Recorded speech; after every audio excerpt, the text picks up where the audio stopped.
Welcome to the very late sesh. This is basically, we are running a little bit late. We were having some technical difficulties. And so this is the reward for people that have notifications on or people that were just ardently waiting for us to come on. So I'm Skilbo One. Say cheers. Tonight we also have Spartan along with us as usual, riding in backseat and Red as the co-pilot. So what's going on, fellas? No, not so much, man. Just trying to my figure voice. everything out. So I'm just glad that we got it going, just so everybody has something, because I've already gotten messages of people missing the show. So here we are. You're on. I guess that's my cue. Cheers, everybody. Oh. Let's see here. I'm trying to. What's Yeah, up? there we go. We're good. You figuring out your side? Yeah, I'm figuring out my side. So, Right. Lori, what's going on? Ick, good to see you again. Dungeon Gangsta, cheers. Ed OG Hayes, what's going on tonight? Want to thank everybody for joining us. Get 10 people hanging out right now. We were having some technical difficulties before the show started. So I'm just glad that we are able to get this off the ground and have a good sesh. It's the late show now. It's the very late sesh. That's all right. We got, let me see here. I finally got chat popped out. Go ahead, and if you are in chat, click live chat. It's up there at the top. It should be in the left-hand corner. And it says top chat. Click live chat. You'll be able to hang out with us, have a much more pleasurable experience. I'm Red Cider Farm. You can find me on Instagram and right here on the Michigan Bros Grow Show channel. Cheers, everybody. What's going on? Happy equinox. Just a few hours. I think 8:30 a.m. Northern Hemisphere experiences its 12-12 cycle. So cheers, everybody, to that. Equal hours of day, night. Cheers, Fresh Cut. Cheers, Mo Grower. Haas Farms, good to see you again as well. Spartan, what's happening over there behind that big cloud of smoke you got going on? This is my cloud of relaxation and winding down at the end of the day, dude. I just had a long day at work of stripping leaves all day long, and then got home and I was just sore from moving a bunch of weights out of the garage into the house. So I started out taking a shower, and then you said, you know what? I haven't had a bath in forever, and my body just aches. So I just plugged the bath as I was taking a shower, halfway through a shower, and turned it into a bath. Oh, a blower. Yeah. But that like wiped me out. I don't know if I'll ever do that again, because after that bath, I just wanted to sleep, dude. It was terrible. I mean, it did take like some of the aches and pains out. It felt good, but being warm and surrounded by that warm water or whatever it was, I was like struggling to even make my dinner, and struggling to come down and water the plants, and struggling to trim a little bit of weed. And it's just like, wow. Like I'm not like my eyes aren't tired, but my body is just, that was a mistake. That's something to do at the end of the day, not in the middle of the day. Exactly. I want to say cheers to Seth and to Huron Cannabis Consultant. What's going on tonight, guys? Asking what everybody's smoking. I am smoking some Citro Glue right now to start it off. Smoking some flow. I got me some blue cough. It keeps going out because I'm talking too much.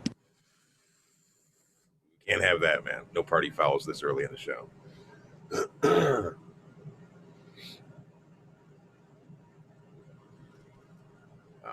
And Lori, shout out to Lori in chat. She says she thinks Tara passed out. She says she's struggling to stay awake. Tara's always awake. Dan's in there though. Dan's got one on her now. Yeah, I showed up. They do. They keep that wake and bake with the Groski's crew here. So It's always time cross pollination. Hey, I'm not talking any shit because I feel it, man. I you don't see my ass getting up too easy for the wake and bake. So when they're here, I totally respect it. I usually get up right when you guys are signing off. I'll kick it on like, oh, I'm gonna be able to sign on and say goodbye, and it'll be repeating the beginning. God damn it. Fresh Cut is smoking some sour melon. Guess he ain't going to bed anytime soon. He better get out there and start trimming that fucking anvil and every other damn thing, smoking that sour. What's going on, Honey Bear Casey? Seed to Soul, how you doing tonight? Just kind of waiting for a few more people to pile in the air. We're just bullshitting to start it off. We had some technical difficulties to start things off, right? So we'll wait a second here. I will tell a quick story today. I went to Doc Dankenstein's house, and we were working on a half a hoop house. The way that he grows, he has an elevated back deck off of his house, and there is a planter that goes all the way around it. And so he has plants in there. So we built a structure around it, and then drilled holes and used a half-inch PVC pipe, and then drilled a hole through the other part so that it sticks all the way in the ground. So go back through, and the next time that I'm over there, hopefully we'll be able to get the plastic on it and everything else. Get it ready for the end of the year. See, talking so much, my shit went out.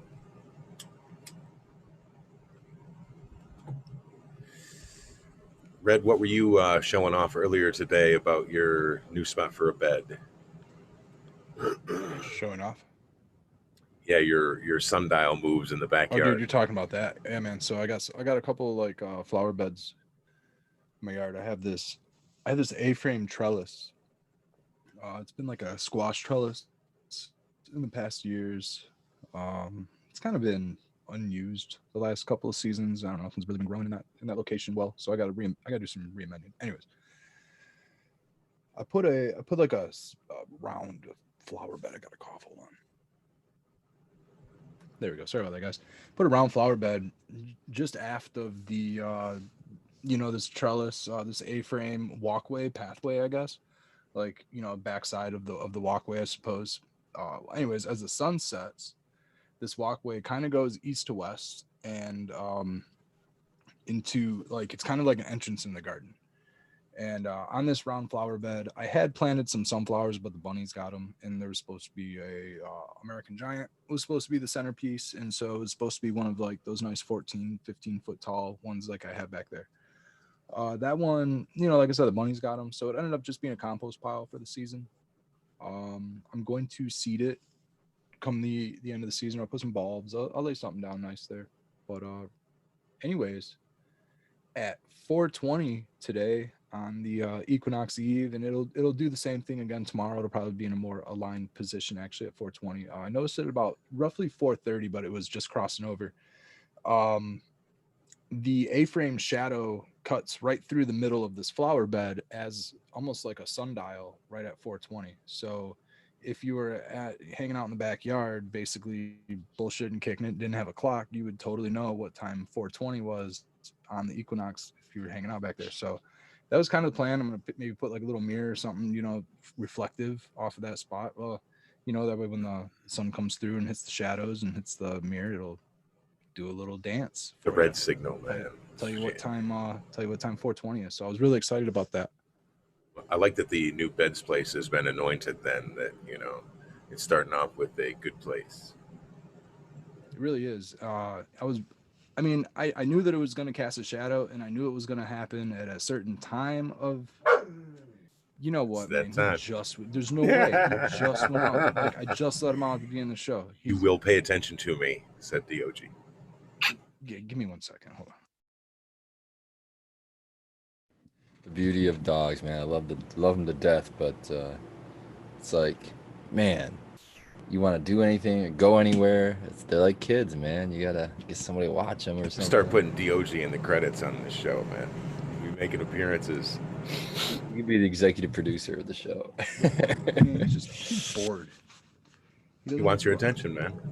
He goes to the back door. He likes to just go. So this is his thing. He's on the balcony. He's out in the backyard. He's out on the balcony. He's out in the backyard. He wants to eat. He wants to look out the window. He's got to open the window. And dude, he barks for everything. He wants me to do everything. I wish he had thumbs, but he doesn't have thumbs. So I sort of am his, I got to kind of take care of him. He's a good dog. He deserves it. I'll take care of him. So I let him out. That makes you the major domo, the dude who's in charge of everything, but not the boss. Did you end up getting another pet today, Red, or did you not? Oh man, I went to the pet store. I had to get some dog food, so ran out. Shout out to Ann Arbor. Ran up there and got some dog food, and yeah, man, it was a nice little. Was it a contour? Am I saying that right? I don't know what kind of parrot it was. Is a contour a parrot? No. What am I thinking? Cockatoo? No, man, there's little fuckers that start with the C. Oh, dude. I don't know my birds, I'm not man. gonna butcher it. I don't either. Kookaburra. Where's Birdwatcher at, man? He should be. No, man. Yeah, he probably knows. Man. Pelican Watcher. You're being Oh, paged. dude, I used to work in a pet shop, and I used to know parrots, but I don't know. We had actually really cool African gray house bird, I suppose, or shop bird, if you will. That fucker had a hell of a vocabulary to it. It would sit there and have a conversation with you. It's pretty cool. Yeah. Anyways, Baby, come back.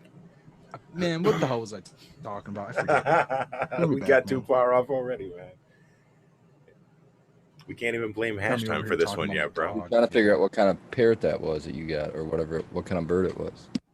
All right, yeah, I went to go get dog food, and I just posted a video in our chat with the little bird, but I want to get one really bad. Contour? Contour geez. sounds like... Damn it, man. I don't know. Oh, what's up, fresh cut? Someone just No, became a it's late to the broski. game, right? It's fresh Shit. Beat me to the game. I ain't down there yet. cut. I got to figure all that shit out.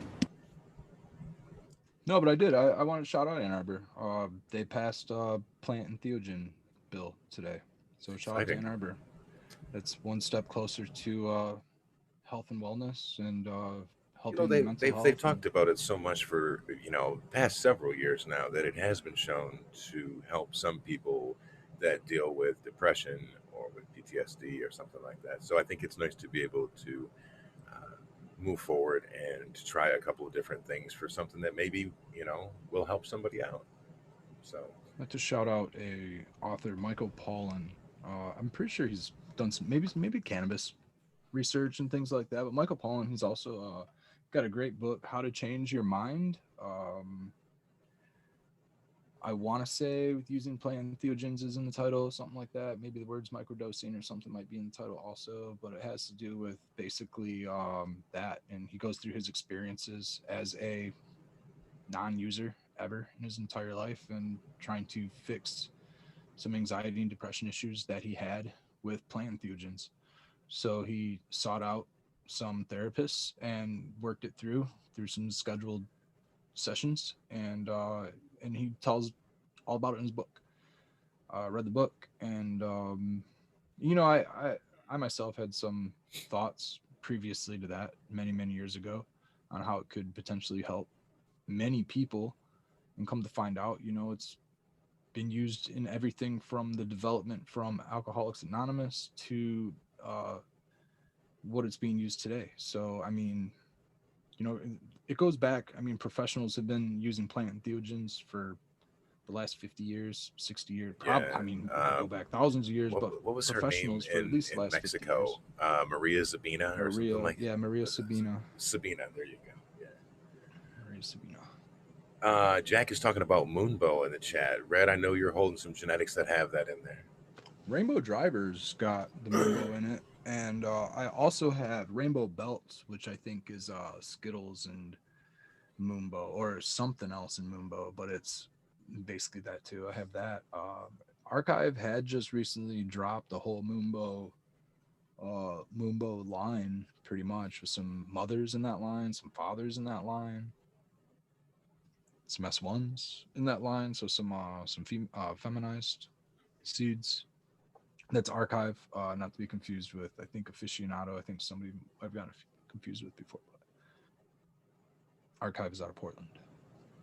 Cheers, Leslie. Twisted Roots. I want to shout out Honey Bear in chat right now. Honey Bear Casey. He also, you can actually catch him once in a great while. There, I think it's like once a month or something. He does a podcast on the Cheap Home Grow channel, or maybe it's once every 2 months. I'm not sure, but it's on there once in a while. And anyways, he's just got, what was it? I'm going to scroll back up to get the exact date because I don't want to misquote it. I think he said the 6th. Yeah, October 6th. They got, they're going to be open. Yeah, they're going to open up in Iron Mountain, which is, there's not a lot of dispensaries or provisioning centers up there. And he did say that it's for med and rec. So that's awesome. On. That's super awesome. So shout out to them. I asked him what the name of it was. I'm not sure if he's responded yet. To go back through Rise Up. Sure, there's only going to be one in Iron Mountain, so it won't be a problem finding. That's a really sweet name. Rise and then UP for up. That's awesome. I love it. So good luck to you out there, Honey Bear. I try to talk to the boss, try to see if we can get some flour to you, but right now he's been really trying to reduce the amount of people he's working with rather than because they sell out in a couple of days and then they have to wait. You know, we harvest every 2 weeks and they have to wait 2 weeks to get more flour. So sour garlic cookies. Dude, Smashed had it with a conure parrot. Conure. I was a T off. I kept saying contour. Conure. That's You know, that reminds me of the beach house and John Mayer. So close, man. John Mayer. What? You mean Bruce Hornsby? Oh, that's what it was. Bruce Hornsby. I'm sorry. My bad. John Mayer is what blew your mind because he had John Mayer playing. Was it for the Dead? Yeah. What blows my mind is I've actually seen John Mayer play live like more than 3 times. So yeah, that actually blows my mind. I never would even thought I would have saw that guy play guitar live in my life.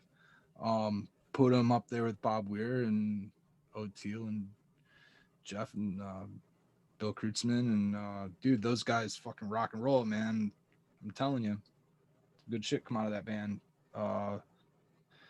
They actually gave John Mayer the rights to play some of Jerry's songs at John Mayer's concerts, believe it or not. So there's a little twinkle of tie-dye in the background of John Mayer's concerts, which is kind of nice.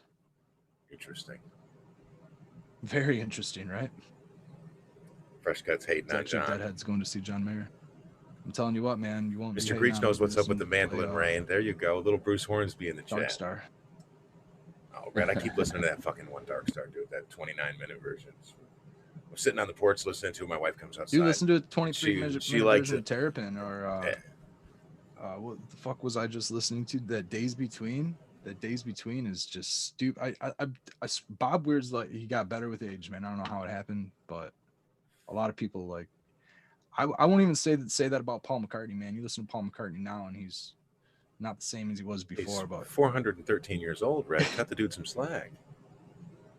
Still not that far off from Bob Weir, man. He's not What's that up, much Chicha? older. Yeah, man. See. Respect to Paul McCartney, all you Beatles fans out there. I'm a huge Beatles fan, by the way. I have seen Paul McCartney live. It's definitely worth my budget. Red has seen Red's been to all the cool countries, seen all the cool concerts. I'm gonna live vicariously through Red Setter Farms, guys. I'm not, I'm. It starts I'm with the hash. That's how it starts. We always talk about frugal, so I like to put my money where it makes the most. Wait a minute, I got 2 guys from the Frugal Force on the show right now. Can you guys tell us when that's coming back on and what we can expect to see? Well, I'll go with the date of October 3rd. We did start recording last Wednesday, and we're kind of still recording. It's kind of going to be a. Is it like a 17-hour show? Right now, it's a sketch piece that we're kind of putting together. Oh, a teaser. Yeah, Late Sesh be dropping those, man. Jedis don't reveal their secrets. Not without slaying me. It's a thought piece. It's a thought piece. Who in their mind can see Red doing interpretive dance right now with like streamers and shit? I don't know if there's anything. I don't know if there's any scenario you could come up with that I could answer no to that Red is doing it.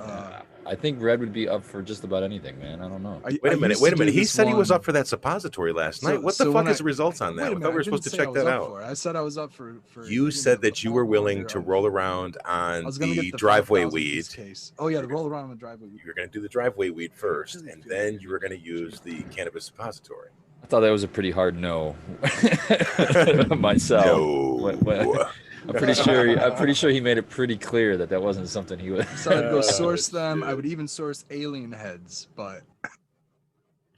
That's right, alien head. Yeah, he wanted alien head shaped suppositories. That's what. Yeah. He was looking at a supplier and he couldn't find them in the past. Yeah, they. There you go, guys. Yeah, I definitely came across them in the past. See, we keep y'all laughing on this show, man. I want to say cheers to all 49 of you. Red Daddy, Leslie Bell, topic, man. Lori, Dro, Dankman, Bingo. Yeah.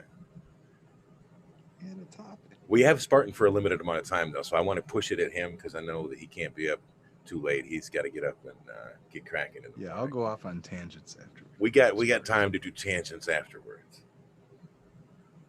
Just sitting here smoking, man. Whatever. Just let me You roll. want to Do hold what you that piece do. up to the camera a little closer so people can actually admire that because they always remark on it. Oh, It's bad. Spartapus. The Spartapus guys. Oh, they're plantain shaped. Thank you, Shredder, for reminding us. The plantain driveway weed. Yeah, plantain, man. I seen some at Doc's house today. Believe it or Not not. teardrop. Yeah, no, high and tight. Not that alien head. You gotta do Now the you're dude not with gonna the Not on regular- camera. tell you now when you're out smoking, you're not gonna not be able to see them. They'll be everywhere. What's up, Magister Templi? Red looks like a lot of guys, doesn't he? Am I getting the white Snoop Dogg again? What'd they say this time? No. No Ralph Macchios. At least they didn't say Chachi. I got Chachi for like Chachi. like You forgot I to worked turn the rest- I flat worked top off and you restaurants. burned Al's restaurant down. It's Arnold's restaurant at I, that I point. I was a bartender and I waited tables and at least once a week. I mean, sometimes 2-3 times a week I would get Chachi, Scabeo. That's the same thing. That's a cheapskate. Same One thing. is It's the yeah. same You got to thing, be but- more original to that, man. Dude. I So don't know. a very young Spartan. I was always outside. I had to always grow a beard outside. out. Get that. So within the first month of summer, usually I was pretty tan. By and then the middle of summer and the end of summer, I was super tan. And on more than one occasion, I was mistaken for people were calling me like Mexican, things like that. But on one occasion, my aunt actually was dating a Mexican guy, and he asked me if I was Mexican. I'm like, I'm not that dark. You guys are out of your mind. But without a Because you were beard, you were a hard worker. That's why. well, we got kicked out a lot of times. I mean, there were a lot of times where we weren't even allowed in the house. I mean, if it was nice outside, the door would be Get locked. your ass outside. Get outside. Oh, damn. Yeah. Well, I had two You better younger get out brothers. there. You better get out there and roll around in that driveway weed. I had two younger brothers and an older sister, so there was a lot of kids and a lot of noise. I can understand being an adult now why you would want to get some peace. You know you're Is he old if secrets you talking see about that. his hornet sting? Oh, in the neck. Yeah, it says it's feeling a certain kind of way. That reminds me of last year when I kept getting the yellow jackets in the house, and they would get on my curtain, and I'd go to open my back door. That's where they were kind of coming in, was in the back door. So they'd be on the inside of the curtain. I'd go to open it, and they'd be on the curtain. And I kept getting stung on my wrist, I'd kick them on the floor, and I was getting on my feet. Day one, it's a bee sting, right? Usually you get stung by a bee, it like kind of goes away after like day one or something. Well, this one would kind of go away after day one, but then it would like swell up and itch really bad, and like almost, I was weird. It got like really painful, but it didn't swell up like an allergic reaction. It swelled up almost like I don't know, like a bad spider bite or something. Like a mild allergic reaction, right? Long story short, about a week later or something, it almost was more like it turned into like a crater, and like turned into one of those, like almost looked like a wolf spider or a brown recluse bite, and it was really bad. Okay. And those fuckers fucked me up. Yeah, they like really scarred up my wrists, and I still have a scar on my wrist and my ankle because of them. They like it like hollowed out, like turned into an abscess. It was really weird. So yeah, dude, fucking hornets suck, man. I don't know what the fuck is in those things, but it's not. They've really been annoying. active this year too, man. Like a lot more than usual. I haven't had any issues with them really No? this year, but what I noticed the big difference in is I had a lot more insect activity, but it's my coneflowers the most.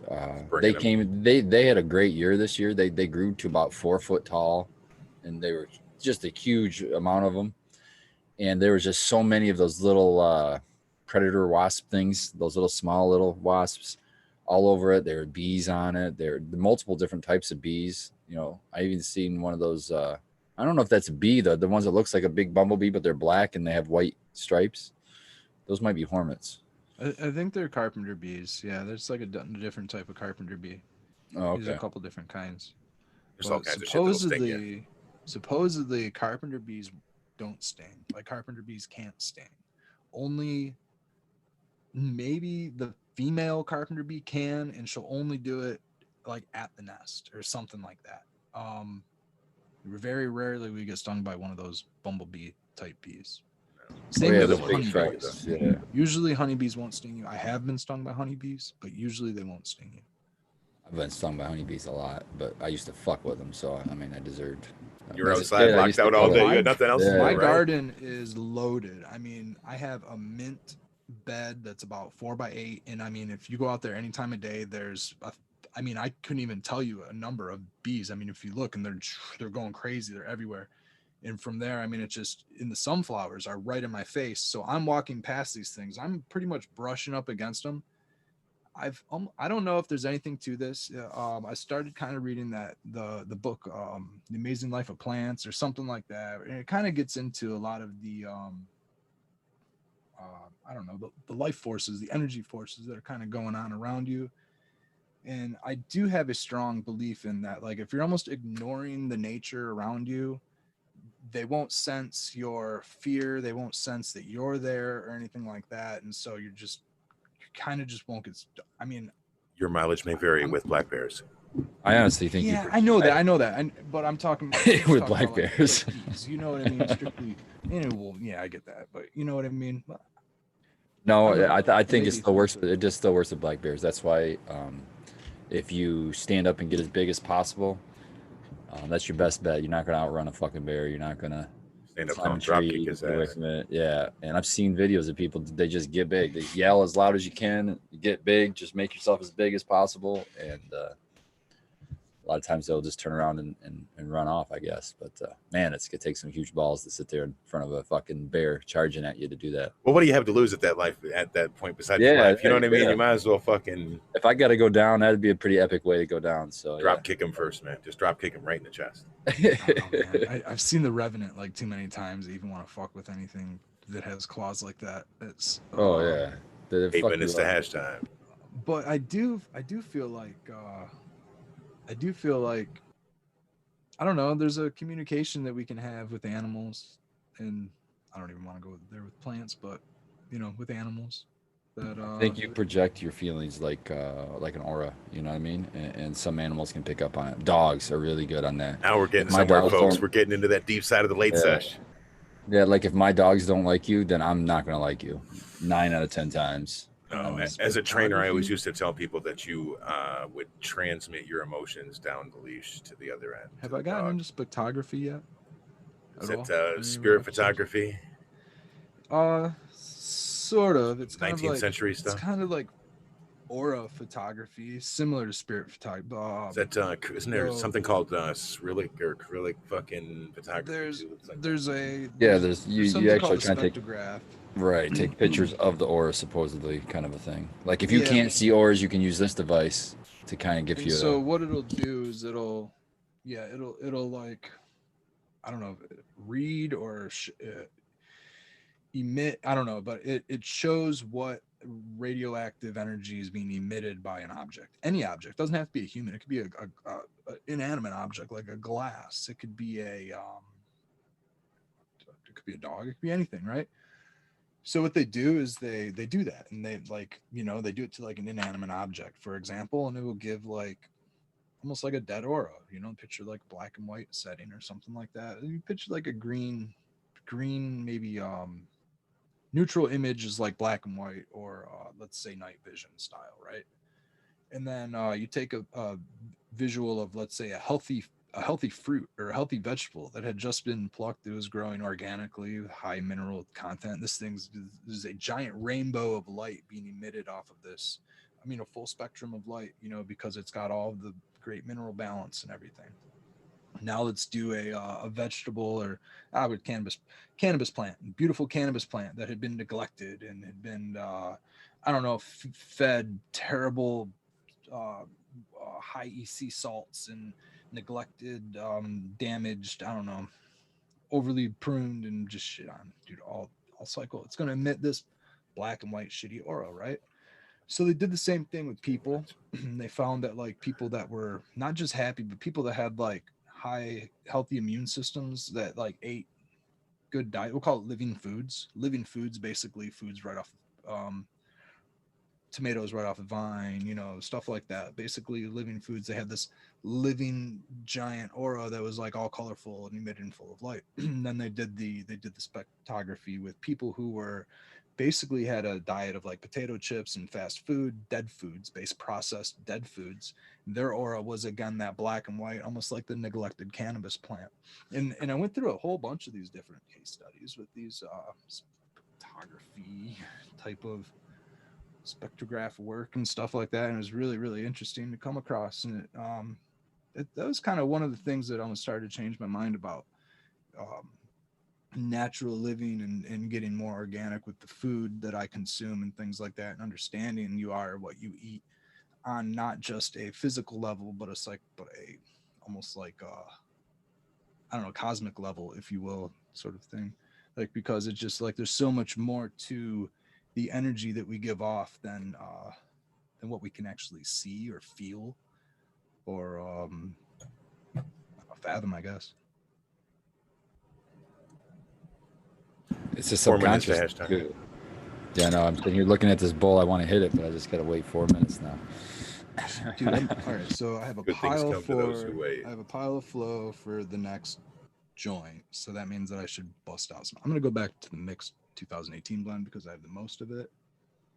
I'm starting to get a nice mixed looking cool. blend under my trim tray right now because I'm trimming strawberries and cream, flow, and rainbow driver, and I'm kind of going like, I'm taking orders and like doing, a little bit of this, a little bit of that, a little bit of this, a little bit of that, a little bit, and I'm not clearing my tray in between, and setting it off to the side. So Yeah, usually I'll have like 4 different trays, and I'll just kind of work in between the trays, and then I'll bag my trim. But this time I'm actually just kind of collecting as I go. And when I get done with maybe a week's worth of work, I'm gonna collect it all as like a homogenized sample of those 3 candied grapes is included on that. Nice. And I'm gonna press it all and see what I get. See if I can get a nice little flavor. that'd be cool. That'd be like a full spectrum rosin.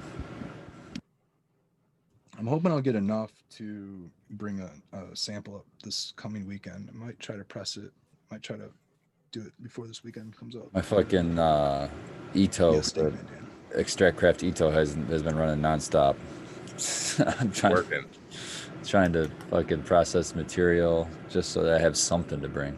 See it, I'm gonna have a Rapper? little bit of blue coffee. I'm gonna have a little bit of the tried and true Mac. But then the only other thing I have is hopefully I can get enough butter made up so I can do cookies, and then I might have some FSO hopefully.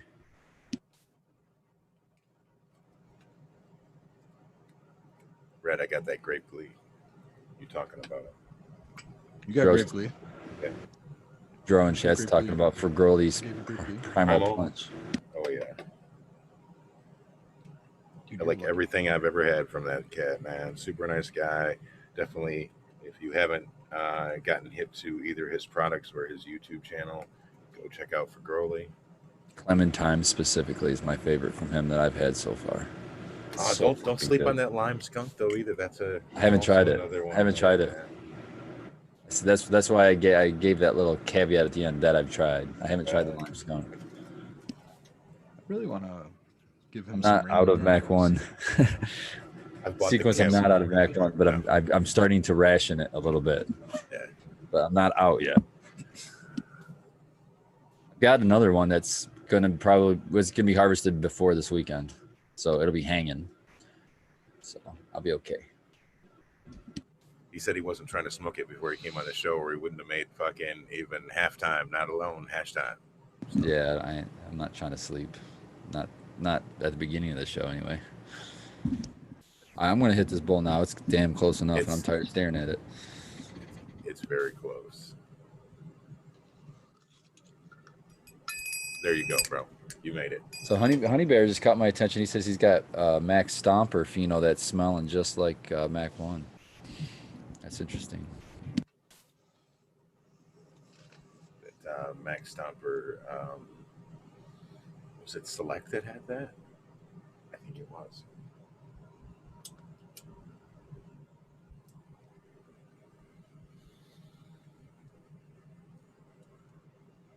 Damn, that grape will be a smooth red.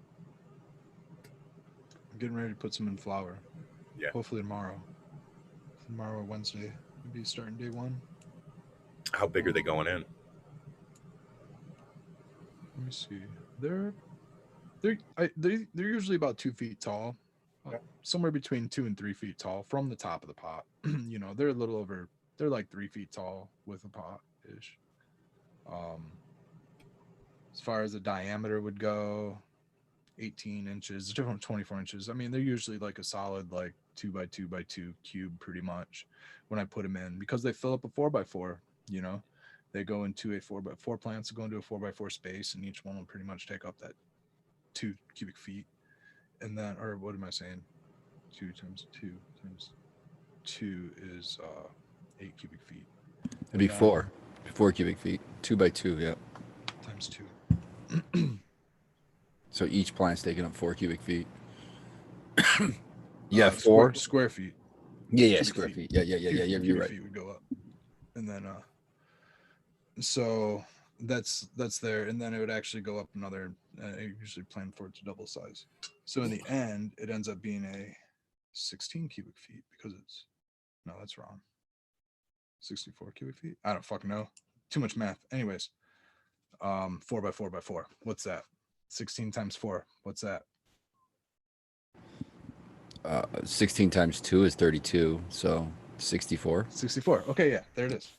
Did I say 64? I think maybe. I don't fucking know. I think you did. Anyways, Cubic feet. Genius math. I don't know.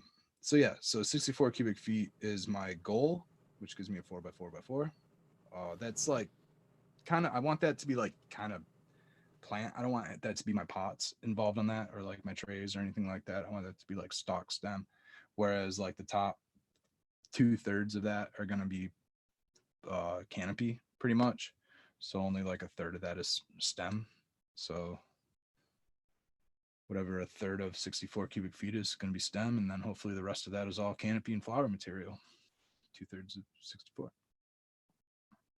Not doing any more math, guys. So Hashtime math is the best math. I was able to I'm halfway done after the show. I have to go back in and put some more plants into flower, but I put my blueberry quintessas in. Shout out to Eagle Gardens. A while back, he gave us some seeds of Winnie, which was a cross between Cindy 99 and Durban. So I have those in there. Shout out to Dro Grows. I hope he's still watching. I threw that blue gelato in today. And Spartan is here, so I threw a headlights in. So I got to keep that in rotation. Dude, next year put that outside and you will fucking love that thing. I know she's going to be a monster if I do. Yeah, she is beast. Make sure you top the shit out of her. Otherwise, you're going to get arm colas. Shit, it did good last year. Or the last run that I did on it. It ran nice buds all the way down, probably a third of the way with solid buds, and then it split up a little bit. But even the bottom quarter of the plant where I had not stripped it still had sizable buds at the bottom. So it was definitely my favorite attribute of that plant is it didn't seem like it needed a lot of nutrition, and it would still have like staying power with the smell, the aroma. The smell just stuck around. Stays with it. Yeah. Yeah, that was the good thing about that one. I took some down in May, and I have it in the jar, and that's what I've been bringing around for people because it just holds so long. It's like, hey, the thing is it tames out a little bit, but it gets more of like a well-rounded flavor after it's been in the jar for, what is it now, 4 months, so. I like it right about a month is like it's still right around there. Did you get any gypsum? I do. I was gonna give you a cheap home way of gypsum. If you run out, I mean gypsum's cheap as hell anyway, but if you run out, that's pretty much what drywall is. Just cut a fucking wall out, man. Put a new doorway in. Yeah, just rip the paper off of it. Well, I guess the paper can decompose too, but that's pretty much gypsum. So if you're ever doing drywall work or whatever, take that shit out into your backyard where you're gonna grow some plants the following year and just crack it with a hammer and just pound it, to cracks up a little bit, and then throw water over it to get the paper wet so that it'll mold and decompose, and then the rest of it's just compressed gypsum, free calcium and sulfur for your soil. Fresh Cut's getting bougie over there. He's smoking a King Palm of some homegrown I forage. was just those gonna are shout that nice. Those are nice. If you can get them, buy the ones that had the pack in them. I saw they were at. I almost picked up a couple King Palms at the grow store the other day. Didn't have But a I looked in the packer on it? package and there wasn't any fucking Bovida pack in it. So you know they're, especially at the grow shop, you know they're Yeah, going to they're be so dry. disintegrate as soon as you try to do it. It's going to rip down the side. Yeah. Yeah, I like that they keep Bovidas in them. That's kind of cool. Smart storage on their behalf. So in chat, I don't know if this is a joke, but he goes, Rad Daddy is asking, has anyone found a strain that gets better with a cure? I think they all are better with a cure. Pretty much everyone. Yeah. I don't know anything that I've ever grown that I've liked just dried and not jarred. So Now I have strains that I could say I can smoke without a cure, yes, but it's still better cured, if that makes sense. It's still better if you do cure it, but it's still smokable before a cure, like my Spartan Glue. It's any strain that's like pretty resiny. If you can get the plant material pretty much dry enough, you can burn, just to burn it. The outside tends to be drier than the inside. It dries from the inside dry, the outside dries off, and then it kind of wicks the moisture from the inside, and the outside dries off, and then so if you get it at one of those points where the outside's dry, you could probably smoke a lot of those more resiny strains. At least now Sequence told us last night that his secret tech was to use the microwave for 6 minutes, right? Those microwave buds. Yeah, no thanks. So sorry, I was distracted because I got tagged by Smash Cannabis wanting to know, do I just pile stuff on for compost? You could. That's one type of composting. There's static composting, and that's what it is. It's just a compost pile you don't turn. It takes a lot longer to break down, but I actually like it better because it's only hot for a little while, and then after that, now the biology can move in there. Worms can move in there. Microarthropods can move in there. All kinds of beneficial insects. All kinds of good stuff like that. Nematodes, things like that. So there is a benefit to it, but it takes a hell of a lot longer. Like a year. Basically, what I'm going to do, I did that this year. What I'm going to do is right before springtime, when things start thawing out, I'm just going to take my pitchfork and take the top off the pile, and hopefully there's nice good dirt underneath that I can use as compost on top of my beds for the springtime. And then I'll just take that shit that I just piled over and just start a new pile with it. Right next to it. Yeah, that's kind of the idea, is as things break down, you use the broken down stuff, and the stuff that doesn't break, that's not broken down very much, you put back in the pile and just let it break down. And if you move the pile a couple times right next to it, now you have a new bed after like the third season, because all of that stuff has been leaching down into the soil right there, and all that organic material breaking down and shit. Yeah, that's something I've been doing. I've been keeping my pile so my backyard's fenced in, so it's up against the fence, but I have a pallet between the fence and the pile, so I'm not decomposing my fence. And but I'm just working the fence line. So hopefully eventually, years and years down the line, a new pile every year.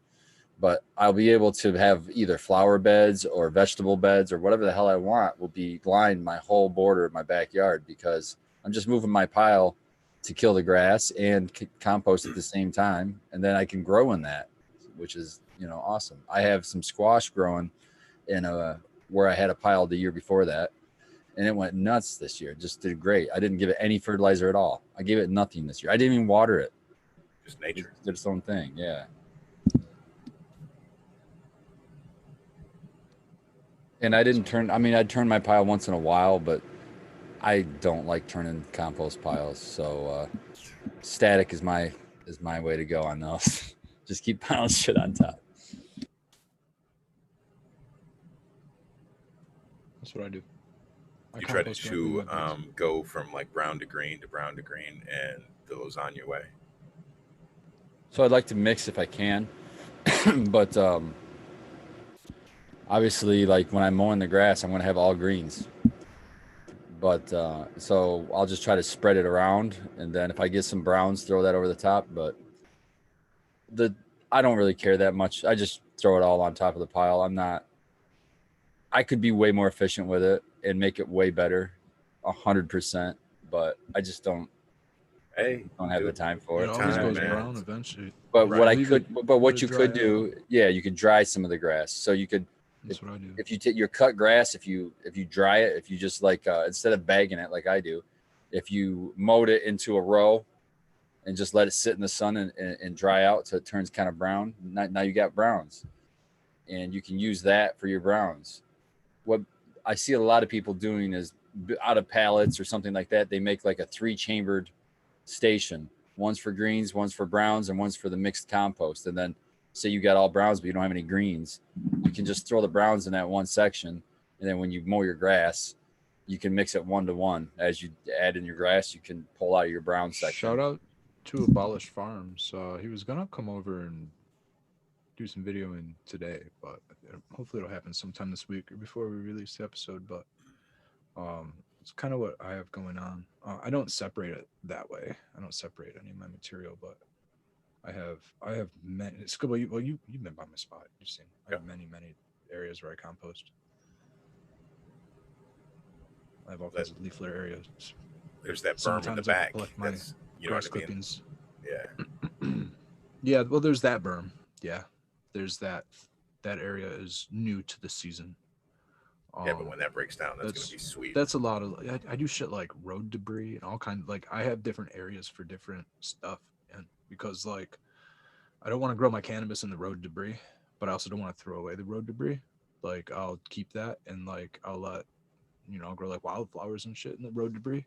Now, what is road debris for people that are listening? I'm gonna pull like leaves and shit out of the road, but like there's also cars that travel up and down the road, and like there's exhaust and emissions that come off of the cars, and we don't have leaded gasoline anymore, but that was a thing back in the past that you would end up in the roadways would be like lead dust from your emissions. So like there is still other things that come out of your car, even though it's not lead. Well, just brake dust. I mean, look at the graphite coming out of the brake dust. Brake dust and just shit that falls off your car and metal, just regardless. So I don't like to put that stuff in my vegetable beds or in my cannabis beds, but I'll put that stuff in my wildflower beds because I do like to keep my gutters clean in my street. I have trees in my easement, so I have to maintain all of that. I have thermophilic compost pile, just whatever. Like if I'm composting weed seeds and shit like that, I'll do it thermophilically. If there's no seeds, I won't do it that way. Food scraps going to like it's like hot composting. Hot composting. Like Spartan's talking about. So I like build a big pile if I'm doing that, or I'll like cover it all with like grass clippings, or like bury it all at the bottom, put all this weed seeds at the bottom, and bury it really high with grass clippings or something. Beginning of the season, usually like the shoulder seasons, I'll cut my grass and I'll mulch it. So he was talking about it'll do the rows. I'll go out there 3 days later and I'll rake it up. It's a good exercise. And at the same time, I got these big piles of dry grass clippings I can use. The green's what you got to watch out for because that's where shit goes anaerobic. It's just too wet. Dry shit just takes forever to compost, but you can just keep piling dry shit onto dry shit onto dry shit. It's just carbon and it's just going to compost. It's always going to compost. It's just going to take fucking forever.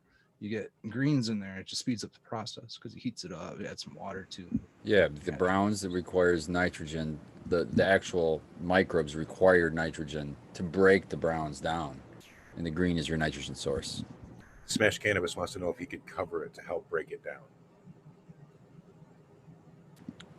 Yeah, he wants to know what. Sorry, I didn't see what he said. What? If he can cover the compost pile and if it will speed up breaking down. Yeah, a lot of people actually, if you're going to be serious about it, a lot of people actually cover them with tarps because they don't want the water from the rain and things like that. And they will get the water level where they want it in their compost and then they'll cover it with a tarp. That way, when it rains and shit like that, it doesn't affect the pile and it retains the water that they put in it. If you take that tarp off, it's just going to evaporate out. Then remember to also have a long stem thermometer for that for your compost pile. They make compost thermometers. Yeah, they've got Yeah. really long stainless steel. Yep. And there's a whole process that it's like I don't remember the temperature. What's Red? Red's going nuts over there. Red's laughing Dude, at high and tight. High and tight. and tight, dude. Yeah. Oh, your voice. Okay. Brittany, dude, you talking about compost seductively. Dude, it's the flow, man. It's relaxing, dude. I talked about that last night. You're just, that's where it puts you. That's where I'm at. I help it, man. I really can't. I want Spartan to talk more because he's the one that's not going to hang out as late as me. And you give me something to talk about. I don't know what the fuck I was just talking about. We're talking about. We were using the word thermophilic many times. Oh, we were talking about compost and stuff. Yeah, I mean, I could do a way better job. That's something that I will fully admit that I'm a huge slacker on my compost side of the game, but I'm using the compost really just as a pre-digester for my worms, or I'll top beds with it in the fall to put my beds to sleep. But I didn't even touch my food scrap bin this year. Like that was last year's food scrap bin. Like so many, there's so many. Yeah, I didn't even mess with those. Yeah, and food scraps. Most of my food scraps. That's I'll give some to my worms, but most of that will go out to my compost too. How do you feel about bokashi for that? Adding It's bokashi great. to your Yeah, compost that's great. pile? I just don't. That's just one more thing for me to do. You know what I mean? But yeah, bokashi would be great. I'm not. If I could make it myself, which I could, but it's just like I'm doing all this other stuff. You know, it's I like know. Did you already say that you add your compost tea to it? I don't do teas. I don't do teas, man. I'm not. I don't do Don't- teas. He's a either. top I do like dresser. extracts. I do.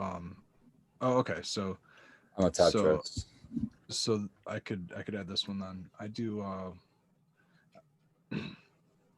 I'll brew. I don't even want to use the word brew. I'll aerate. Like a pound of worm castings or some recharge or some tribe or whatever. I mix it all together. Whatever. Maybe some KNF or some plant extract or something like that. Whatever. And then what I'll do is Dandelions. let's add a little bit of dandelion juice to it too. And I'll only aerate it and mix it for in like a whether it's a 5-gallon bucket or a 55-gallon bucket. If it was 5 gallons, I'd probably do it for like 10 or 15 minutes. 55 gallons, I'd do it for like half hour. And then I take that and I just water my garden with it, and I'm just inoculating, the area, and then I'm letting it kind of go and grow. But what I'll do is I'll take that, I'll take a good 5 gallons of that and I'll go take it over to my compost pile and I'll water my compost pile with it. So I'm also inoculating my compost pile with all those microbes as well. Protozoa and good shit. Yes. And I'll make sure I go and hit all my fucking compost piles, because there's a bunch of them. Yeah, I don't like doing any kind of teas where they're going to be brewing and multiplying and changing the concentrations. Like if you're getting a product out of the store, like a Recharge or a Mammoth P or Tribus, or this list goes on and on and on. Those are usually consortiums of like a mix of microbes picked by people smarter than all of us to work together. You know what I'm saying? And not work against each other in those ratios. But as soon as you stick them in water and give them a food source and just and make sure it stays aerated, they're gonna, whatever's the most adapted to the water and to breaking down whatever the food source is, that's going to be the one that's the most popular. And now your ratios are different. And if you don't have a microscope to be able to check your teas to know if, hey, I've got some anaerobic stuff in here, or hey, I've got some silics in here, or silics, what are they called? Those little, it's a sign that there is anaerobic conditions. But like, so for me, it's almost a scary thing that's why I don't do them, is because I don't have a way to check them. I don't know what I'm putting on my plants. Yeah, you have to go like the Tad Hussey and actually do the microscope and looking at it. Yeah, but if you don't, but if you just use like a compost top dress, or if you're using, it's, I think some people still call it a tea, but it's not aerated. It's just like you've got your little sack of compost and you got your bucket of water, and you just 30 seconds maybe, just going like this and just letting the water run through it. All you're doing is I pulling the call it- microbes off the material and putting it in the water, and just so you can spread it easier than with that material. I call it a compost You're not extract, brewing anything. but No. that's only Okay, because extract. I think that's what it's called. Yeah, that's Yeah. what I've heard other people call that. Yeah, that's what it is. Yep, the compost. Yeah. Now, I would be fine with that because all you're doing is just using the water, just like in when we're doing bubble wash. We're using the water to physically take the microbes off of the organic material and just get them into the water, and then you're using that to water into your plants. So yeah, I'm a fan of the extract. I'm not a fan of the tea, only because I don't have a way to check them. If I had a microscope and the knowledge and the training and all that, I would be fine with the teas 100%, because then I could look at it and say, oh no, like this is completely fine to be spraying on my plants. And I would use them as a foliar. They're a little, I would think the whole concept of brewing it, no, the whole concept of brewing a tea. So in the water solution, where all these microbes are, right? How they work in the soil, how they work to aggregate soil and help it stick together is just the shit they squish, that they leach out of them to hold themselves in place, so that when it rains, they don't just get washed completely away. It's like there's enzymes in there to help them break down stuff, and then there's this real sticky material that kind of just holds them in place. Well, that's why when you brew it, if you've ever brewed a tea, when you pull your air stone out, it's covered in this sticky, slime. Well, that's the shit that the microbes are making in there. Well, your whole water is just swimming in that. So if you were to take that and put it in a sprayer and spray it on your plants, that's going to stick to the leaves like so good. You know what I mean? It's like, and then now you've got them stuck on the leaf itself, and it can be beneficial. Whereas when you're pouring it through water, you got to hopefully hit the roots, you know what I mean? Or somewhere near the roots to where the plant will be able to utilize that nutrition. So I think it's a little bit probably more effective if you were to spray it on your plants as a foliar feed. But I'm sure, I mean, doing that is straining it is the hardest part, is not fucking clogging up your sprayer with any kind of particulate matter that may be left inside of the tea. I would get something like a muslin bag or something like that. Yeah. Or some real tight mesh. Yeah. But yeah, that would be, I agree. That would be, I mean, I guess you could dump it through a strainer. That would be a paint strainer. I bought a 10-gallon beer brewing bag. So that works really well because I have a 10-gallon like trash can for it. So. Oh, Skunky Bud, he just said it way more concisely in a lot less words, but it makes perfect sense. So I'm going to read it out real quick. But he's just saying the same thing I just kind of explained. He goes, the compost teas for spraying on the leaves, the microbes are active in making glues.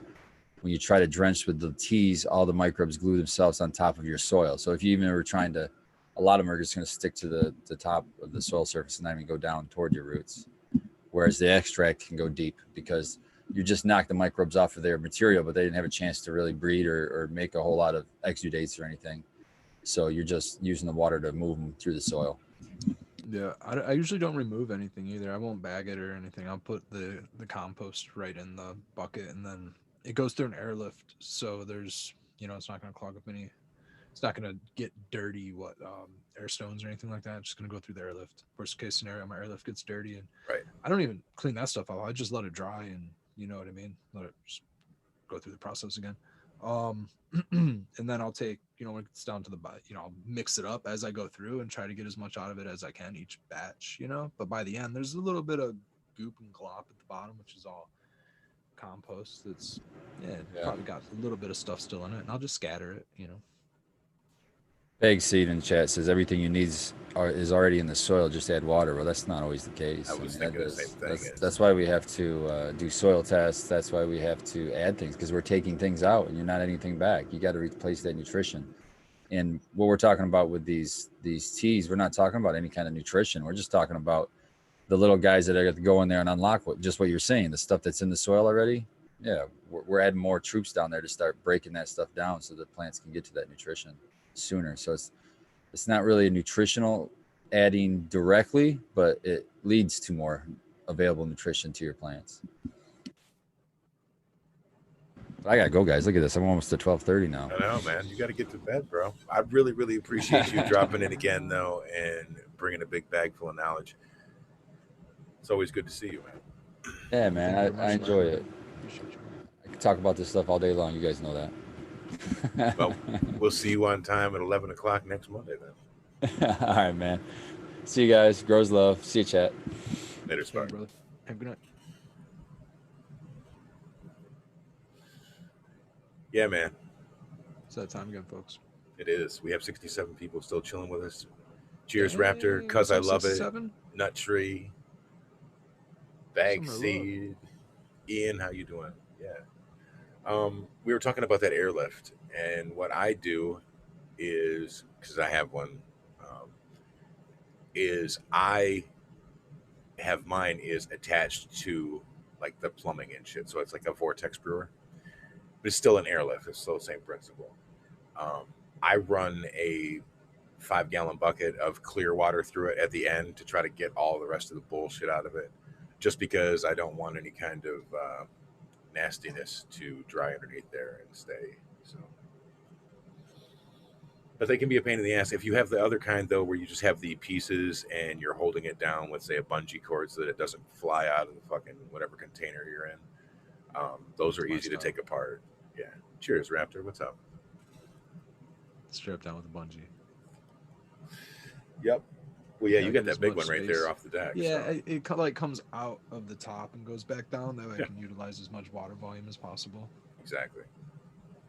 And you have a big enough pump. That's one of the big things about using an airlift, if you are using it for a pump, is you're not going to be able to get away with the little, like the 570 or whatever. You're going to want to get up into like the 900, the 1100, something like that, to be able to get it to actually vortex and cycle right. Oh, I think DOG's up to his tricks again. So we're coming up on 12:30. We did start the show late tonight, so anybody that's just joining us, you haven't missed an hour and a half of content. You've only missed about an hour. So And we're not doing show and tell since fuck it, I have it sitting right next to there, me. yeah. See, that's even bigger than the one I have. That's like a 1500, isn't it? Yeah. Let's see if I can pull it over. This things weigh a fucking ton too, folks. Back to Bruce Hornsby again. Exactly. Damn, 3 amps. Yeah, she's Polish. 6.9, 6 psi, almost 7 psi. Jesus, it's model 72 728459. Output is 3,566 gallons per hour. 3566 gallons per hour. Yeah. So That's why she's a got monster. like 3/8. It almost looks small on there, but it's not. Those get Almost looks hot small, as but it's fuck though. But if you're doing it for a tea, I've always found that a little bit of extra temperature wasn't necessarily a bad thing. Yeah, see, Not that abolished quiet either, you are honestly. not putting that motherfucker next to Miss C's head. She will fucking beat you to death with a house shoe. Yeah, dude, you need to put that thing like you need to build the cold box for it, put inside of a little Drone ice nose. chest or something. Yeah. They're loud, man. I got it outside. I mean, I'm outside. I can hear it from my garden, you know, and I'm kind of curious if I run it all night, if my neighbor's a bitch or not. So I don't run it, but I guess it wouldn't be any worse than like somebody running their generator if the power was out or something like that. So I don't know. Probably really wouldn't be a big deal. I would say that you could put it underneath like something so that it doesn't make noise. It's like well, I was thinking make it about that quieter. too. Like I could put it on I have it on my deck, right? So Right. where it's at is, you know, the wooden board slats. So that's already ventilated on the bottom. So I could put like something on top of, like, over it, like a sound, you know, maybe like a, you know, 5-walled cube, you know, not really a cube, like a 5-walled squared box with no bottom, maybe put Right. foam insulation on the inside of it, and then have it open bottom, maybe put a fucking couple holes on the side or something. That's a lot of fucking work for something that Here you and only there. use maybe once or man, twice that's a what I'm season. talking about. That's It's why like, I yeah, haven't fuck done it, it. man. So yeah, I mean, you know, been brainstorming, but I can fucking wrap a milk crate. I mean, there's a bunch of shit I could do. So I mean, but I also want it to. I don't want it to overheat. I don't want it to malfunction. Right. You know, whether or not it's gonna catch on fire out in my yard or whatever. The worst case scenario, I mean, it's gonna malfunction if it gets hot. You know what I mean? The inside's Yeah. gonna. See, I hang mine. That's what Dro is saying. I hang mine with a bunch of cords too. Just get one of those old school black rubber ones, the flat ones, and then You're just gonna hook it so that the hooks are at the top, rubbers through the handle, and away you go. Yeah, But it's just loud in general. I don't think it's really just the feet that vibrate that make it loud. I think it's just a loud piston inside there. You know, I mean, it's a little motor in there. yeah, I think it's not a motor. It's like a I want to say it's a piston. That It's an goes back impeller. and forth inside there. An impeller? Oh. I thought it was a piston. no, it's a diaphragm. A diaphragm? Yeah. I'm curious. Some I'm of those curious are now because I was wondering why the fins. I thought it was a little piston that goes like and like pumps for some I know reason. that. Well, I'm not sure. I know that the Me other neither. ones are I like don't a know. dual diaphragm. Like my original pump that I had was one of the ancient ass General Hydroponic ones. They're like probably $90 now. And it takes I wonder these if I spaghetti get a lines to cross-section quarters. on mine. I'm not gonna fuck with it right now. Anyways, whatever. I'll figure it out future. I always envisioned a piston inside there by the noise it makes. Piston and magnet is what Abolish thinks. I don't know. It's a weed show, not a technology show. I mean, I'm half a gearhead, and so like I think about that kind of stuff when I don't know. Fucking Archimedes screw, Red. Yeah, I got that mechanic side of me that likes to always reverse engineer shit. Later, Birdwatcher. So, like I mentioned at the beginning of the show, well, it's officially after midnight, and today marks the autumnal equinox, and it is officially the equal day-night cycle of the year. This happens twice a year. It happens in the spring, you know. So right now, the southern hemisphere is actually getting its spring equinox. You know, it's officially harvest season now. You know, fall equinox marks the beginning of harvest season, and it's a time for basically abundance. You know, bring abundance into your life and whatever you need to do before winter, because winter marks the bring of, you know, basically death. You know, it's The end. the end, the cold freeze, you know, if you will, Winner of before our spring, discount tent. you know. But spring is the beginning of new life, you know, rebirth, if you will. You know, and then you get into summer, and the summer is basically your phase of growth, you know, your time for reflection, if you will. And then so you grow all summer, you know, what do you know, so right now, jumping back into, it's officially fall, man. It's time to get to work for me. It's time to, I basically go on summer vacation. You know, I don't want to say vacation. I tend to my plants and I work my butt off, but I really work my ass off between fall and spring. And that's so that I can kind of enjoy life, and so that I can grow and reflect during the summertime. It's a real important thing to be able to do. It's the time of year that you can actually get out, enjoy yourself, lower your stress levels a little bit, and kind of brighten your mood. The sun's out, man. We live in Michigan. We get 9 months worth of cloudy skies. See, Red, are you watching the chat? Because Abolish just told the whole truth and nothing but the truth there. He does not want to say. Yeah, no, he said that you don't want to say aliens because you'll get abducted again, and that'll end our call. They'll kill my thing, dude. Elon knocked me out last time because I was talking shit about going to Mars. He went totally Giorgio Tsoukalos on us, folks, and that was that. But yeah, man. I got those Fluence lights that I'm ready to get hung up in the facility. Getting the shelves out there and getting those put up. Yep, I'm gonna hang those bad boys up and start popping some seeds now, because I really want to get rocking on that archive slurricane. I really want to get rocking. I was talking about the rainbow belts. I want to get rocking on all that stuff, man, really bad. Dude, Doc Slurricane is fucking huge, man. Huge. Just like it's just gonna be one long, roddy ass fucking plant that goes all the way down. And it is a very grapey smell to it this time, which is pretty interesting, man. I think since really Abolish like is that. in chat, I'm gonna say peanut butter souffle. PB souffle, I gotta get popping too. Go back to that peanut butter turkey. Dude, I still got beans of that. Those are those finest Canorado collab, the Fems, right? Collab. Yeah, I think I got 5 of those left. Which I mean, I only popped a couple and I got something I shouldn't have thrown out. And So Ah, that slurricane, see how it just slurricane, glided right past that was the that. one that was like 5 ounces to a ball jar. That was the one that was I was like, Super nah, dense. I can trim 120 grams in an hour. I'm fucking all over this one. Yeah. It was great. Yeah, I could fill a ball jar in literally an hour. It was awesome. But I kicked that one too. So I So got to jump back into the pack. So peaceful I, outlaw says I yielded a triple in a crop circle. Yeah, man. so yeah, man. Summer. So I'm reflecting on everything else. This past summer, and 2020 has been a wild year for everybody. Uh, from the beginning of summer, skated all the way through summer has been a roller coaster, man. So ready for fall, dude. I'm ready for harvest season. Today is that day. It's officially the equinox. Like I said, 8:30 a.m.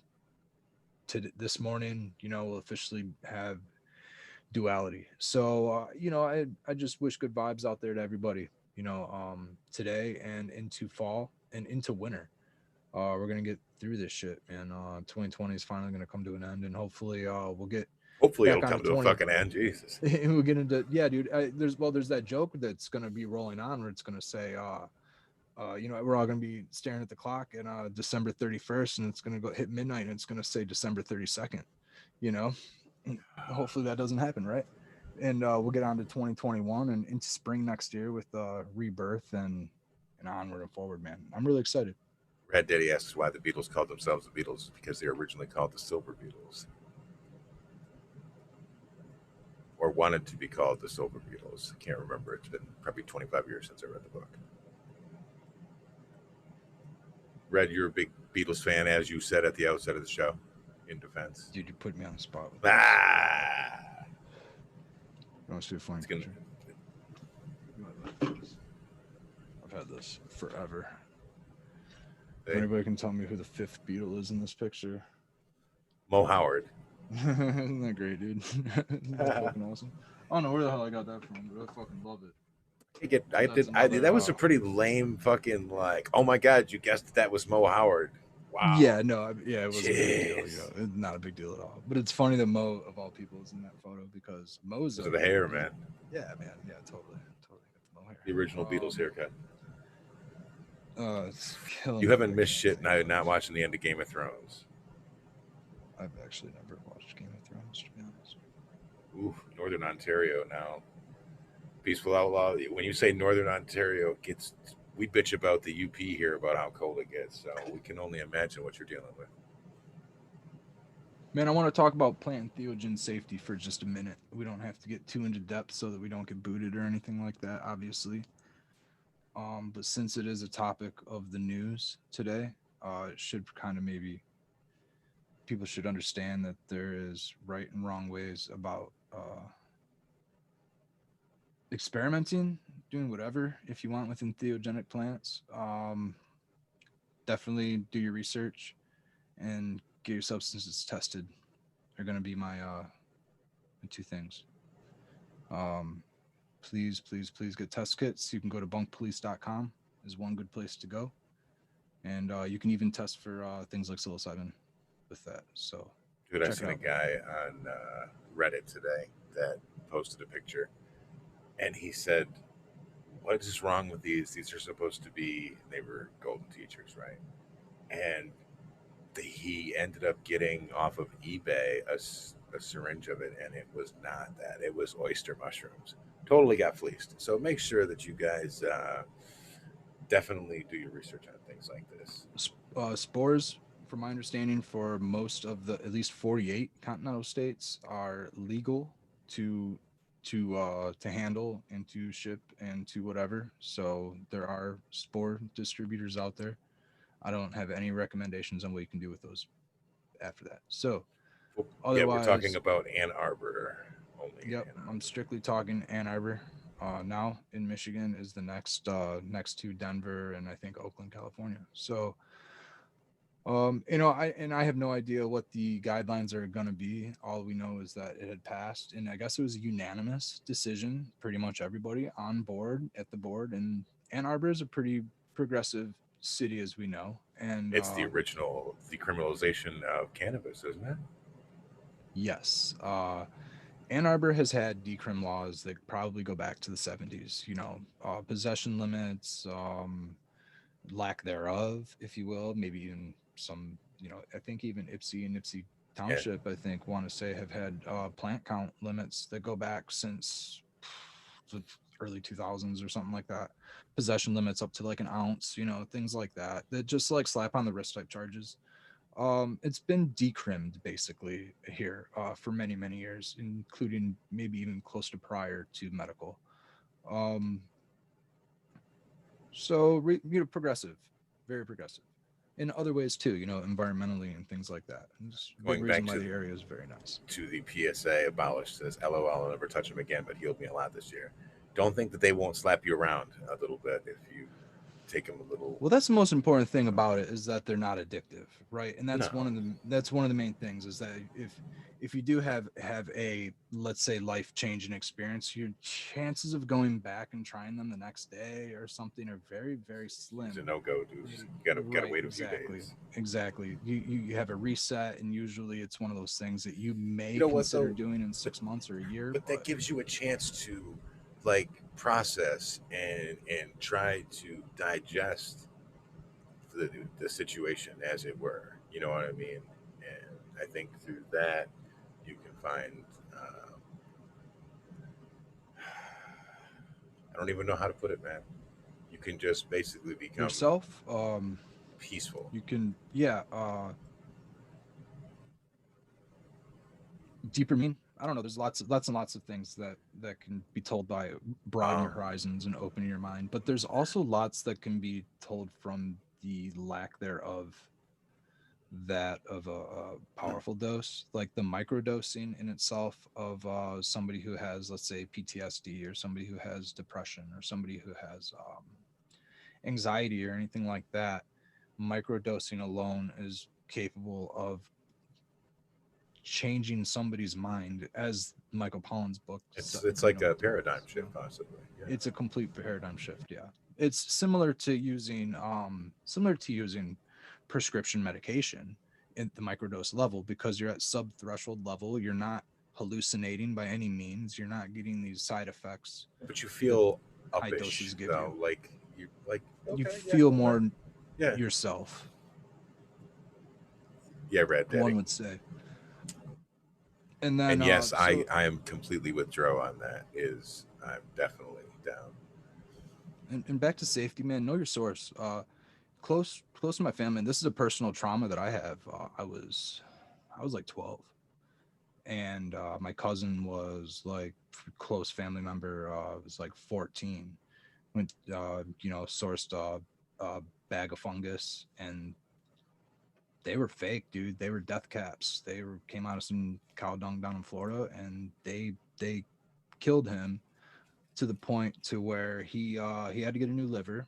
He was in a 9-day coma, How old was he? 72-hour life. He was 14, 72-hour life support. He has a young girl's liver who was 16 at the time. She was in Georgia, got into a car accident, lost her life. Rest in peace. He has her liver to this day. He's only a couple years older than me, so maybe 36, 37, but is alive. And let's just say that that would not have happened had that have been sourced correctly.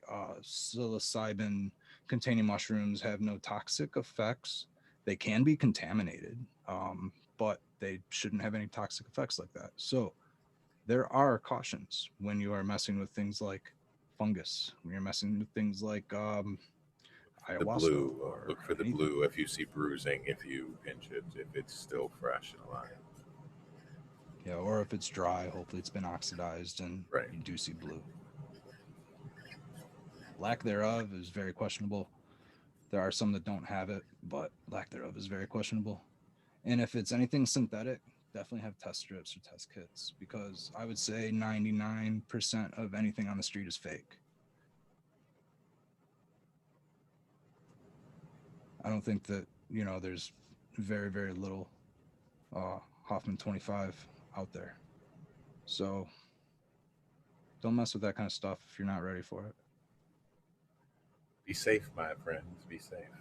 Yeah. So I mean, congratulations, Ann Arbor. You know, hopefully now, and this is what can start to happen now with legalization. We can have these conversations now with legalization.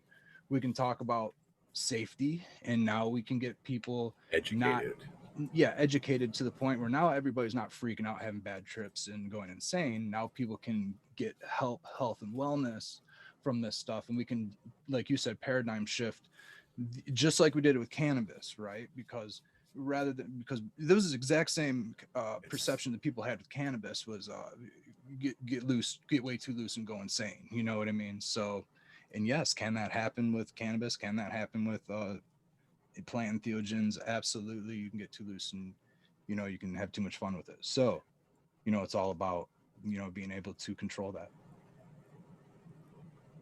and get the information out there that substances are generally safe when used correctly under the right kind of guidance.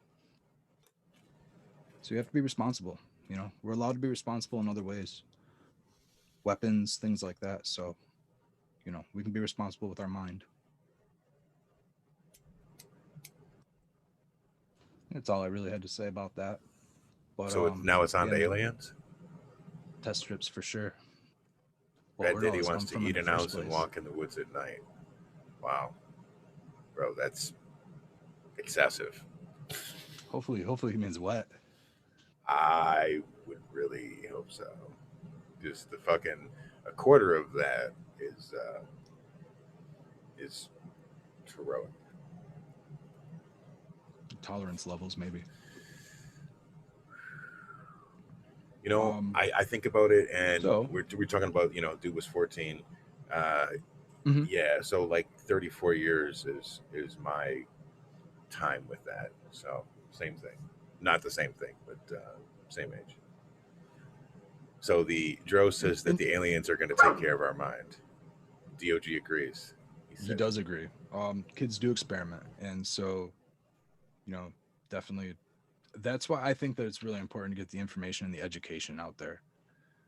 Maybe, maybe it would be, maybe that situation wouldn't have happened. You know what I mean? So let me let him out real fast. "Go for it. I'll get the audience primed for you." All right, so we got a few minutes left. We got to try to get him into this alien talk, guys. You guys are hitting him in the chat, but we're going to have to kick it up a notch.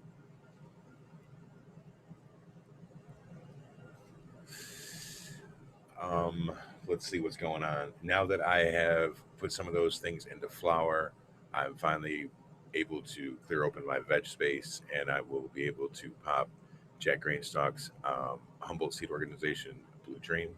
I have 3 fem seeds of that. I'm going to go for broke and hope that I can get some viable seeds out of that, and then be able to take a clone and push it around to everybody in the community here. And also, I have the Blueberry Sunset, which was one of the um, Ethos passes. See, there we go. Right there, they're on you. They're trying to get you going, buddy. I know, man. They want to beam you up. So Dude, Black Domina Tree 420. Which Black Domina do you have? Do you have the really peppery one?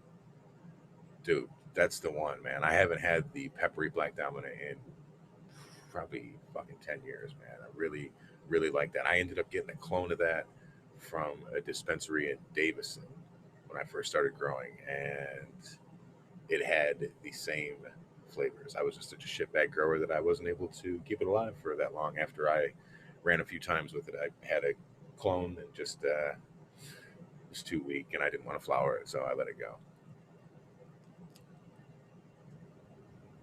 shout out to Aldridge. He does make a good point. There is cautions to people who have schizophrenia and some other, like maybe it's like heart disease or some other things like that that may run in your family.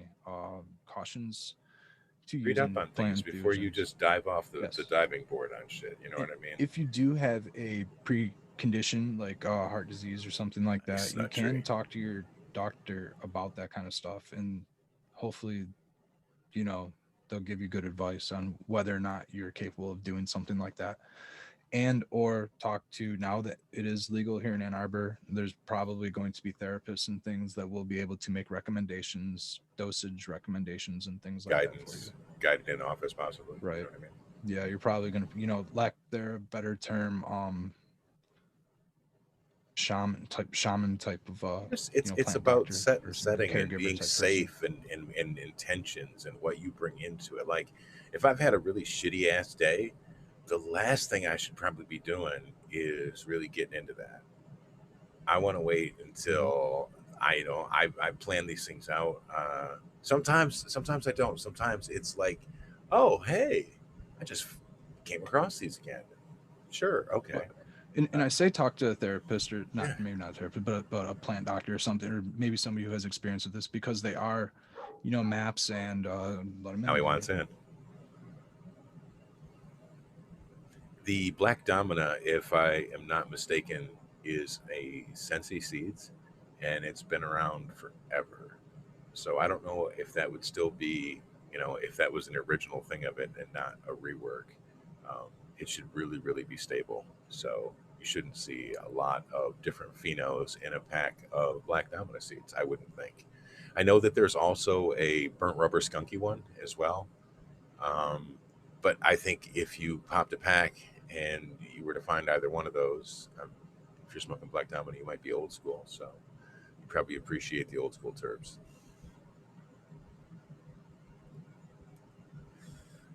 Yeah, I think when the aliens take the entheogens, they probably see just a normal motherfucker sitting in an office, like typing on a computer and, phones ringing and shit.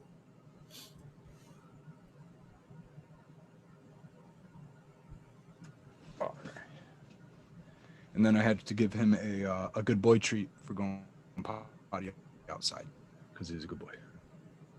A lot of breath flying Oh, downstairs because I'm a DOG. joint smoker. Also, be careful with SSRIs. Yeah, basically, maps and them. They have studies that they're doing different kinds of case studies. They're doing, was it John Hopkins and maps, MAPPS, acronym I don't want to get into right now. I'm smoking too much for it. Okay, so they've been talking about using maybe microdosing and things like that to help treat schizophrenia and stuff like that also. So again, it's kind of a balance. Definitely don't take high doses of those substances if it runs in your family, or at least talk to somebody about it first. Cautions, of course. But so, anyways, yeah, that was a big. And the other thing is, before I got off the topic, is the reason I'm just kind of using that term, plant theogen, hallucinogens, psychedelics, tripping out, magic mushrooms, those type of like keys, slangs, things like that. That's like marijuana to cannabis, right? It's like terminology from the 60s that, gave it a bad reputation. It's Timothy Leary talk, is cool of a thing that it could have been for Timothy Leary to have wanted to turn on, tune in, and drop out the entire world. It's really not that practical of an idea. Um, so, we don't want the entire world spaced out. So, sorry, I'm out of breath, man. I was just running around with the dog. Ain't just doing your thing, And bro. talking, doing my thing, yeah. So I'm just getting into this topic. But yeah, man, it I wish we could have a plant better fusion. conversation about it, but it's like, here's the We have to thing: we if have we to start talking skate a about, thin yeah, line on it. Yeah, so yeah, we don't man. get booted. So I Gotta hope that watch everybody words in I the use and chat, shit. So exactly, that's that's the way we have to be. You know what I mean? And I like the point that you made about how uh, this is very very similar to cannabis, and in the say this we're probably now at the point where we'd be like in the 90s, where California starts its medical program and things like that. But, you know, who knows what the next 25 years will bring, you know? Think about think about how good cannabis is. If you've been smoking cannabis for a number of years, let's say you've been smoking for 10, 15, 20 years, right? Look at how far it has come. Look at how many different flavors that you can find smoking now. I mean, it's amazing, and I'm not saying that you know old weed was garbage or anything like that. I'm just saying that back then I never would have seen this get to this point. You With know? research, there will be breakthroughs. Oh There will yeah. be safer profiles. There will be. I don't know if there could be a less safer profile than the ergot alkaloid. I mean, or psilocybe. I mean, those safety profiles are so safe, but they're so powerful. So, I mean, if there's a way to get that into like some type of a Physically, manageable dose physically safe capsule or is not something. psychologically safe for some, Right, though. You exactly. know what I mean? Right. It's a fine line, when you're talking about that kind of stuff. So best advice is to talk to professionals about it for sure if you're ever considering. Um, but to think of it as like this recreational thing, I think we can start thinking of it as adults as something that could be meaningful as far as like getting through difficult stages of life, and times that we may need. Some people need prescription medication to get through difficult times in life. Some people, I'm not going to get into addiction and stuff like that. But I do know that people have been helped out and treated and managed by using plant theogens and have cured their addictions. So plant theogens were originally used for AA. They were supposed to be used, but the government kind of stopped that. So, By AA, do you mean alien I abductions? mean, I mean alien abductions and alcohol not anonymous. Absolutely.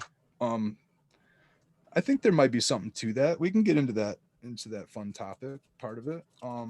Maybe they are a gateway. Maybe they're a gateway. Maybe there's the aliens are all around us, and when you get really deep into maybe the aliens are the plant world, and when you get into the plant theogens, you're seeing the plant uh, spirits or something, if you will, for those, I guess, that I don't know. Red, do I can't say you I don't want to say the words, you were man, you of were what you it were is. So talking about I'll get Google. we were talking about books earlier and how much you liked books and reading. Have you ever read any Carlos Castaneda? Not yet, but you've sent me a couple of his Yeah, YouTube man. audios. I've listened to bits and pieces here and there when I've had a chance, and um, not enough though. I've gone into other topics. It's a I very think I similar picked up an mental audio vibe. book of him. Yeah, His yeah. Teachings of Don Juan.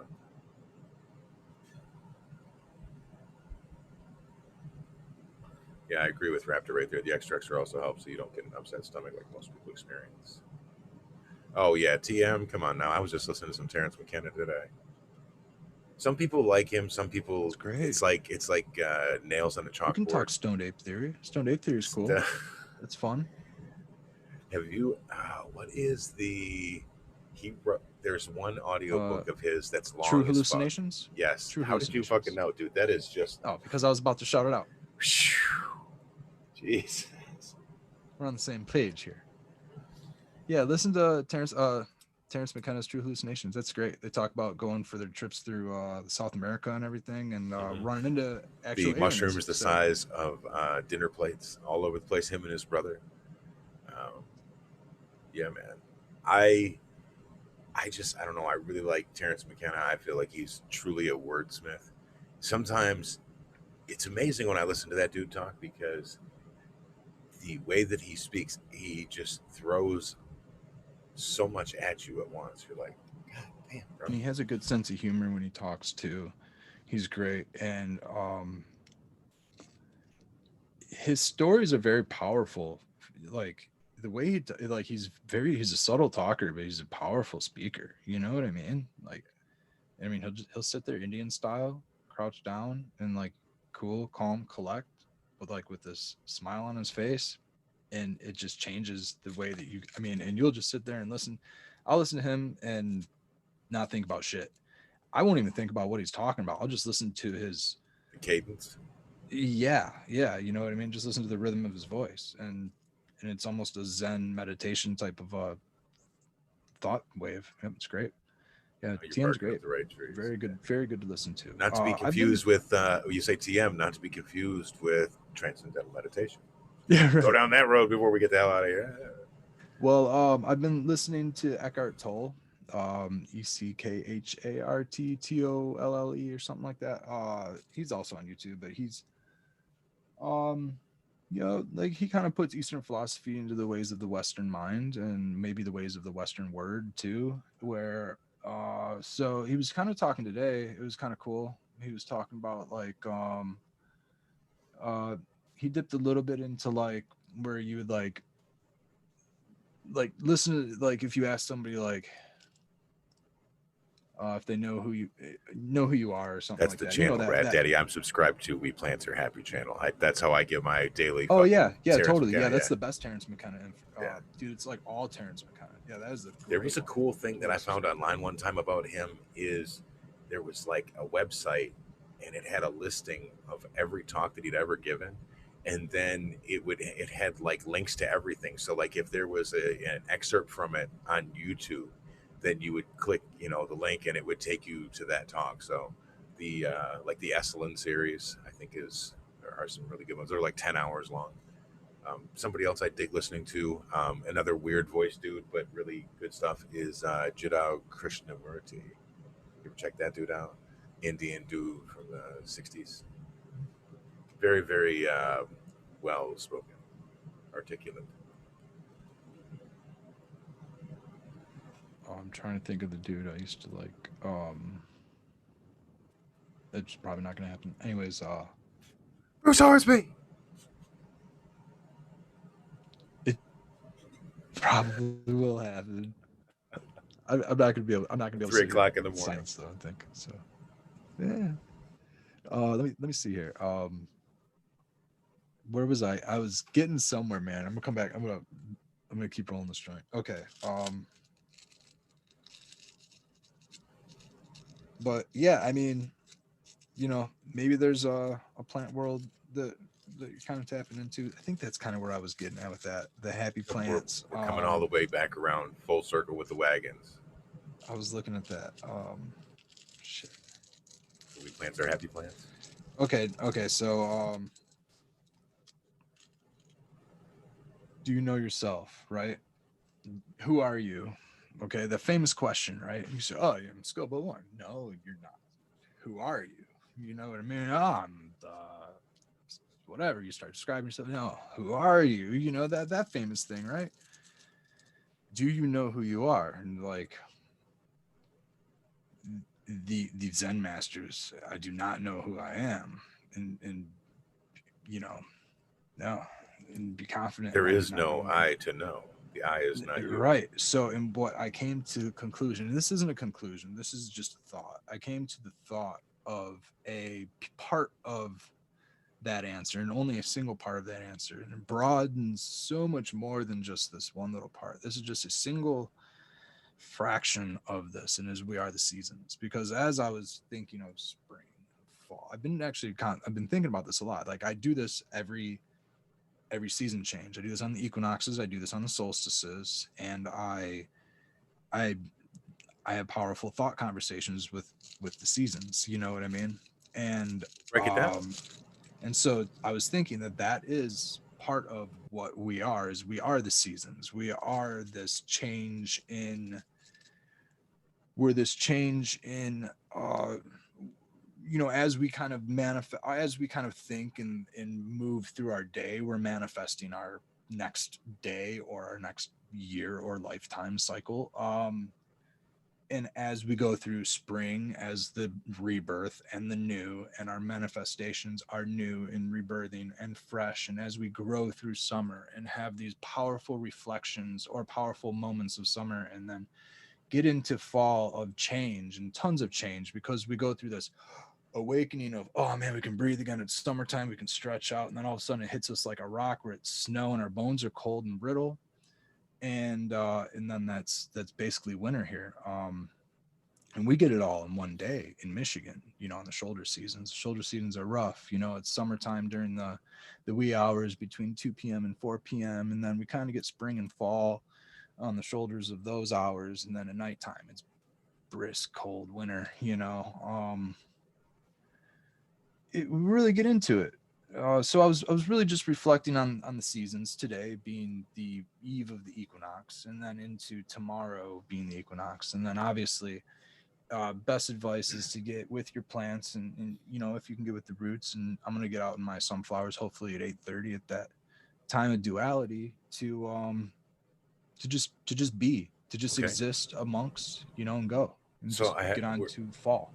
I have a question. Since we're talking about reflection, let's do a quick reflection. You're coming up to the point of being able to harvest the rainbow driver outside, possibly this week or next.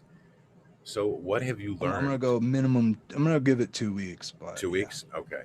So, I'm gonna what give have it you two learned weeks. this season growing in your outdoor situation? What would be something that you would pass on to everybody in the chat and me? Put him under the gun here, folks, while he's trying to roll that joint still. It's going to be another 20 minutes before we get out of here. Oh, he's sealing her up. Okay. Don't stop. Get it, get it. I learned a lot this year. I learned last year that cannabis is a lot more forgiving than I expected it to be. Given the right genetics, I would say. I learned last year something about the plants, that when it rains and then when the flowers are full and swollen and ripe and they get wet, they don't get full of water. They repel water very easily. They do a great job of it. Um, you have to control the climates. I learned that the plants they don't want to mold up and die. They want to live and grow. And as long as you're not micromanaging your plants will thrive. That I don't micromanage my outdoor crop. I micromanage my indoor crop because the environment needs to be micromanaged, because the nutrient solution, synthetically growing, all that stuff, my lighting, everything needs to be. I need to mimic nature, so I have to micromanage it. And outdoor, I need to let nature do the work. I need to step back and Get out of the way. I put my roots in the ground. And dude, I haven't watered my plants in 2 weeks or so. I haven't watered my garden in like 2 weeks. I throw mulch layers down and I make sure my soil's covered and things. And I do it in the beginning. I do it in the early when the rain is here, and I do it's like a natural cycle, right? Establishing my plants. By this time of year, everything has roots well down into the water table. We're very fortunate to have a low water table surrounded by lakes. I could probably dig down 3 to 4 feet of water. It wouldn't be drinkable water, but it would be water. It's It's plant life usable water. sustaining. Sure. Exactly.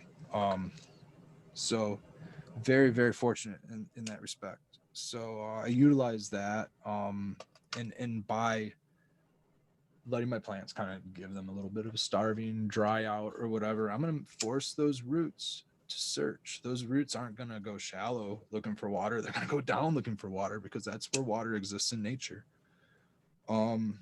If I am giving them water at the top, they're just going to stay up there, and they're never going to go down looking for water, because they're going to be happy playing, Lazy. chilling, just listening to Terrence McKenna all day. And the bees and all that good stuff. Yes, man. So many bees. So I learned this year, I'm going to keep the biodiversity going. I'm going to keep, especially with flowers. So the zinnia thing, I picked that up from Dragonfly Earth Medicine. Shout out those guys. Dragonfly Earth Medicine gave like a whole list of stuff that they use in their permaculture, from borage to burdock and comfrey and stuff like that. But like some of the flowers that they use, yarrow. What was the one that I just said? I forgot it, but I said it. Rewind a couple of seconds. Zinnias? Zinnias, yeah.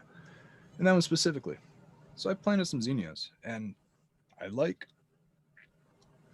talking about this on the bro show last night, where with the sunflowers, I get this nice upper canopy of flowers, which is great because I'm attracting pollinators up high, where the cannabis is also going to attract pollinators. You're going to get bees and stuff attracted to the cannabis, but the bright colors of the flowers and the smells and all of that are just going to attract. It's all about abundance. You know, you're going to attract more. You're also going to provide a little bit of shade if you're in full sun. Now, you know, we talk about DLI and things like that often. Times direct sun, full sun, cannabis crop. Sometimes, you know, even greenhouses and stuff, they'll pull shade cloth and they'll try to, you know, do it towards the DLI of the plant, you know.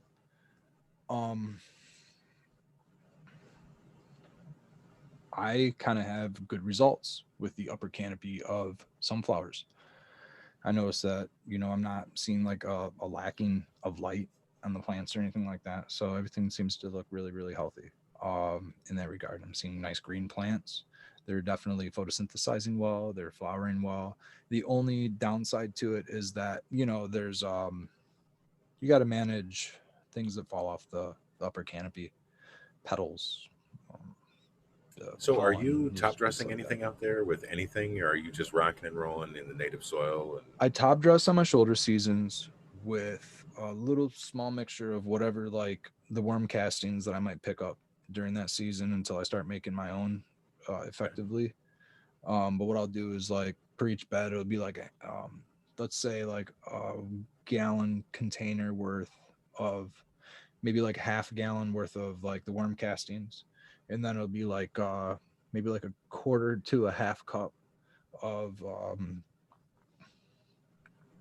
oyster shell, crushed oyster shell, the calcium. and then maybe like a eighth to like a quarter cup of like azomite, and then I'll Okay. dust that over my my no-till beds, which are basically just there's no tilling, there's no mending other than Planting the plant. chop In it. and drop That's it. while there's foliage, while there's plants being grown, and then on the shoulder seasons I'll do grass clippings and lawn debris and shit like that, chop the weeds and all that other good stuff. Yeah, man. Yeah, and so that's as far as amendments go, is basically just those two things. And I'll probably end up cutting the azomite because I'm in clay. I don't think I need a whole lot of You want to add some gypsum to try to break possibly. that up? What's up, DOG? No, Told you he's going to get those show I'm credits. hoping the microbes, man. I'm hoping the microbes. I'm hoping like, yeah, a lot of thistle grow, a lot of dandelion grow. I'll pull those. It'll give me that aeration that I want to That was see. really cool. Talk about that our last night on the Bro Show. And then you throw some dead leaf material on there, and the dead leaves go inside that little hole, and then boom, you just tilled basically naturally. Pretty much. So yeah, every time I pull weeds, I get a natural kind of tilling effect. There's always dried leaves going down. There's always grass clippings fresh, and from the foliage, I mean, there's fresh leaves going down all the time. Peel it back, you got worms. If you don't see worms, um, those are the areas that don't have any coverings. And I don't like to see, you know, and I like to see worms on like top of the soil, like the bugs on top of the soil. When you pull back all your mulch and stuff, they're on top of the soil. You know what I mean? Not like inside the soil. They're like right on top of the clay, which is kind of cool. But eventually I'm hoping that clay is going to be, Broken down. You know what I mean? yeah. Because it's a bitch to plant into it. So I plant, so the beds are like all like leaf debris, right? So what I'll do is I'll kind of like scoot a little bit out of the way, and the clay will kind of be there, but I'll just kind of dig barely into the clay and I'll make a little hole, and I'll fill that little hole with like kind of that same mixture that I was talking about that I do my dusting with. You know, I'll go out there with a tote of that, and everywhere that I plant, I'll dig a little hole and I'll put just a little handful of that right there, blot right there, and then I'll plant my plant on top, and then I'll mound it on top of that, and then I'll cover it with leaf litter. Oop, I just threw my joint. Oh, man down. Cover it with leaf litter.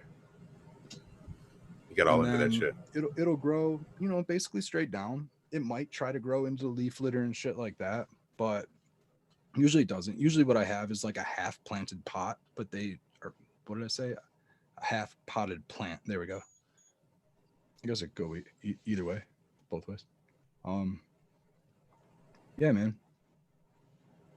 Eventually it gets fully planted, you know, it breaks down, and there's the cannabis I planted fully. I get that stuff into the ground, but I don't want to like leaf litter up the stalk on anything that's like an established plant because you'll rot out the stalk. So that's Right. why I kind of do like that half planted type of a way. Dude, stuff breaks down so fast. Put grass clippings down, leaf trim shit down. Can't go a couple weeks without it being bare ground again. You need more. Almost can't even compost in a pile.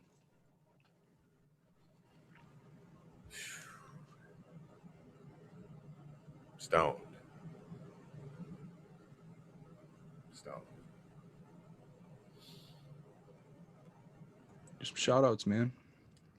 Yeah, you know what? I Gotta can do take a that breather. before we get up out of here for a minute. You said you got to take a breather.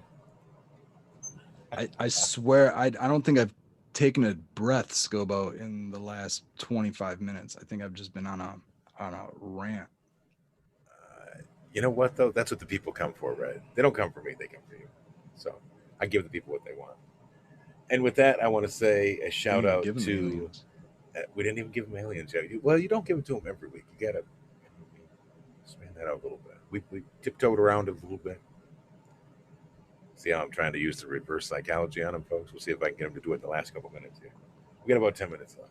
I was trying to make sure we made up for the time that we lost. Cheers to Smash Cannabis, Aldridge, Stealth Grower. What's going on? Condo Grower. Chris Mertz, Spartan Grown is still up. What the fuck, bro? You're supposed to be in bed now. Bugs One, Jack, Tara. Yeah, man. Oh yeah. So that's all good, man. Ah, man. So when I get out of here, I still have the other plants to plant. Um, what am I going to use? I am going to. I have to make a decision on if I'm going to put this Oreos in, or if I'm going to put a citro glue in, or a wedding punch, and I'm not sure which one to do yet. I really kind of want to do the Oreos and fill that spot up and see where it goes.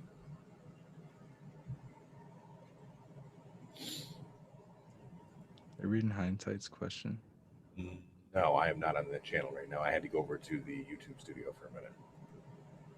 Let me So pop wondering if you back can over. dig below the frost line and put in a reservoir to act as a spring. Connect the drain spout. Connect the. Okay, so you can dig down to the water table, and then plant like wicking bed material, and then plant into that. I've seen some people do that and then never water their plants. That's weird. Yeah, interesting. Hydrogen. Fill a giant hole with hydrogen. 600 liters of hydrogen. 600 liters. I mean, figure it's like 50 liters in a bag. You have to use, I don't know, That would be several, 12 wouldn't it? bags. Yeah, maybe you get away with 4 bags. All right, 200 liters, I guess. That's crazy.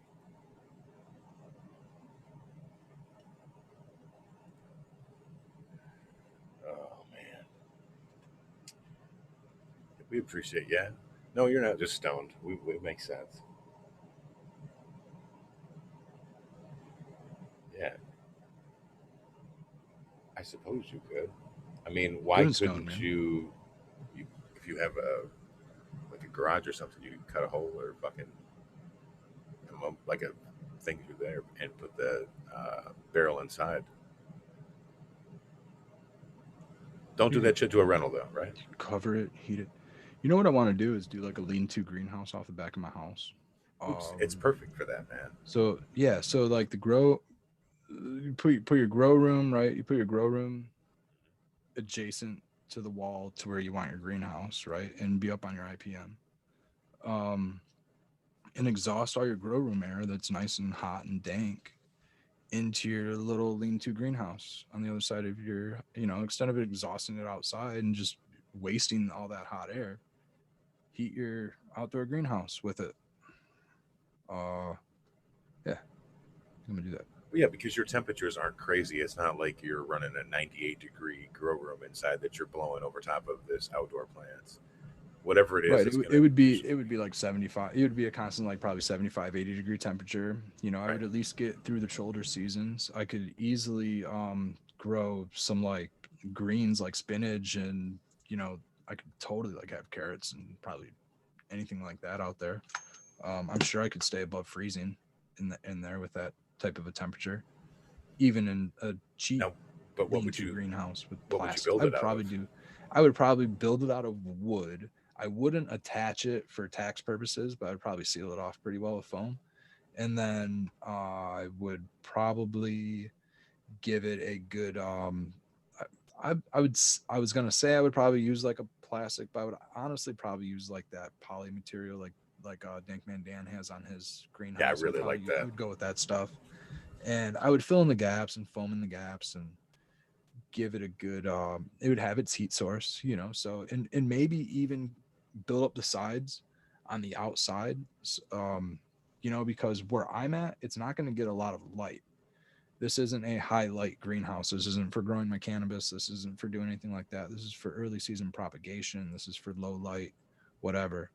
But what I'm gonna be able to do with those like high edges is give it like some thermophilic composting, we'll call it, on the outside, which will add a little bit of heat on the inside. Or I can just add little techniques like that to keep it insulated in the wintertime. And then in the summertime I can blow the roof off and keep it cool. Still try to utilize it. It'd be nice to like do some microgreens or something outside. Preset Native is asking what kind of grams per watt do you get with your LEDs? I get over like probably 1.2.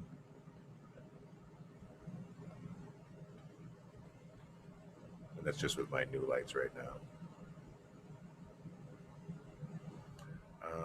Genetic Memory Farm says, keep in mind you will need to provide a mineral content if it's rainwater, and if it is coming off a shingle roof, it needs to be filtered before hitting the tank. Good point. I want a rain barrel too, man. It's another addition that I really need to add over here. Lost my scissors. We are coming up on that time. I think we started at 11:25, I believe.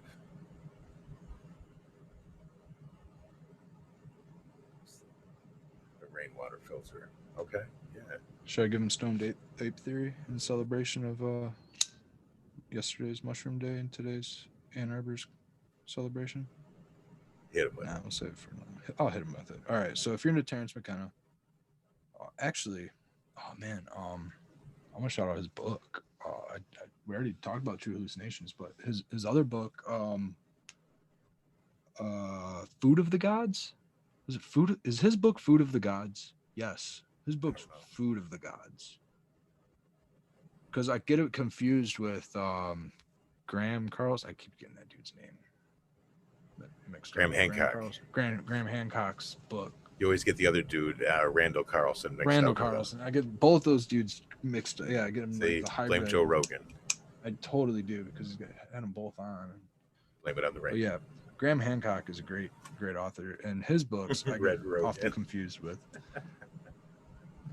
So, what was I talking about? Food of the Gods. So McKenna talks about the stoned ape theory, which he had a huge theory that basically human evolution came. Well, he didn't theorize that human evolution came from apes, but that in the theory of human evolution coming from apes, that the apes gained their, I don't want to call it consciousness, gained their what It's Food of the Gods, the search for the original tree of knowledge, a radical history of plants, drugs, and human evolution paperback. Illustrated January 1st, 93. Thank you, Magister Temple. Thank you. That's awesome. Thank you for putting that out there. Very awesome. Yeah. I audibled that one cover to cover, and it was great, man, because what's awesome is he goes through the theory, okay, which I'll get into, but then he talks about the history of pharmacological substances that aren't pharmaceuticals. Okay, he gets into the history of opioids. He gets into the history of plant entheogens. He gets into the history of I've heard these talks stimulants and things like that. And he also talks deeply about alcohol and tobacco specifically, and how there was a point in time where a huge percentage of the world was utilizing plant entheogens, including for religious ceremonies, including Christians and things like that. We're using plant entheogens. The Oscar, Eleusinian maybe, mysteries. and and and uh, and there was a time when great kings and emperors came through, and basically they didn't like that. They were Puritans. However, the Puritans could consume alcohol and they could consume tobacco or nicotine. Maybe tobacco wasn't here yet. Maybe tobacco didn't happen until later, but alcohol for sure. Um, and alcohol was okay to the Puritans, but none of the plant entheogens were. So they demonized them and made them, basically satanic or devil worshiping, made crazy, all this other stuff, and of course get into like what happened in like the 1800s, the Salem witch trials. That was all ergot poisoning. Ergot alkaloid is the same thing that is in Hoffman 25. I just don't want to use the acronym. So you can research Hoffman 25. So the ergot alkaloid is basically what made everybody um, stale bread crazy, rye grain crazy, and they blame them as being witches when really they were Ergot just poisoning. having ergot poisoning, which they would make wine out of ergot and have ergot wine and have a good old time with that and have basically psychedelic experiences with that. This is the Eleusinian. Right. But you And know what? which There's the later interesting gets into thing Hoffman where 25. they talked about. Um, I don't remember who the hell this was. Uh, they were saying that if you listed the ingredients in order for the, like I said, I think it might be the Eleusinian mysteries thing. It basically spells out mushrooms. So could be a point on that, but that was something you were only allowed to attend once in your lifetime, I think, and to do so twice was to risk death. Everybody Yeah, I gets can see on, that. but And only one time. yeah, and those are spiritual experiences. Usually you have conversations with the divine power. Usually there's some things in your life that you need changing, and usually you end up coming out of it a changed person. Usually I say usually because it's not 100% for anybody. So um it, I don't know, man. It's a crazy history as far as like the way that we've evolved with them. And when I start talking about that, that's what gets into Terence McKenna's philosophy, is that if you go back far enough to where if humans came from apes, the apes were scavenging for food at some point, came across these mushrooms. The mushrooms turned their acuity on to a point that allowed them to be able to hunt better, allowed them to perform better, and allowed them to maybe find fire easier, and then boom up the human evolution chain thanks to the mushroom, right? So that's the stoned ape theory. They've got stoned. um I don't know. Getting into further evidence of science now that they've actually had a chance to go through and see what the brain does, it gets stimulated. Psilocybin specifically actually repairs neurons, and it goes through and it activates damaged brain cells and it repairs and regenerates. So a lot of this is actually possible. And it's kind of interesting to think about. Like the brain can potentially grow, get bigger, and things like that with the utilization of this stuff. So I just seen today on is it Reddit that they said that if you use alcohol even a little bit, that there is brain shrinkage, like a little bit of I smaller totally brain. believe that. Absolutely believe that. I used alcohol for a long time, and even knowing this that I'm going to say, but in my mind alcohol is what we use it for in the cannabis industry, is a sterilizing substance and something to soak and to repair and to strip our, like we use it as a solvent stripper. Right, no, not a solvent stripper. We use it as we use it as a solvent. We use it as a alkaloid stripper. um I don't want that in my body, stripping my body's alkaloids out anymore. Now that I've like actually thought about that, I'll occasionally drink with some buddies. I'll occasionally, socially have, drinks with family or something like that. But I don't drink alcohol like I used to, man. And it's a lot of that is kind of thinking about that. That's what we use it in the medical industry and a lot of things. I mean, it gives us pleasure, but I think that there's other things that give us good pleasure that we can rely on that actually don't strip our body of alcohol, that don't make us sick and things like that. And that's including plant entheogens, cannabis being one of those. I consider cannabis a plant entheogen. Totally. I mean, it is. So this is just about putting them all into a category that makes sense. Yeah, man. Well, we come up on 1:30 here, and I There just we want go. to say thanks to everybody for tuning in tonight. I'm sorry that we started late, but say lovey, sometimes it happens in the game.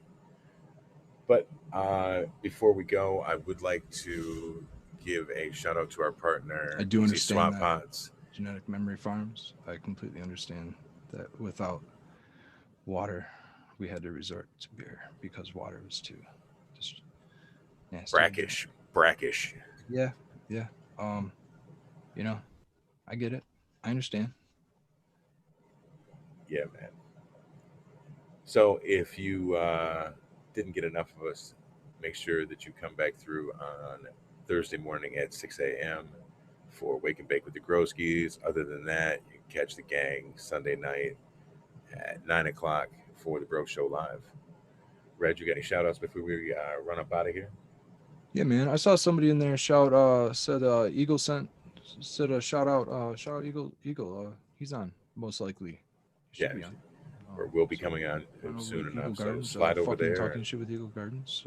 Said enough fucking words tonight. Might as well say that a couple F bombs. So yeah, man. Thanks for letting me give a huge shout out to the hometown here in Ann Arbor, and I hope that everything goes well, man. I hope that people can take it safe and be responsible.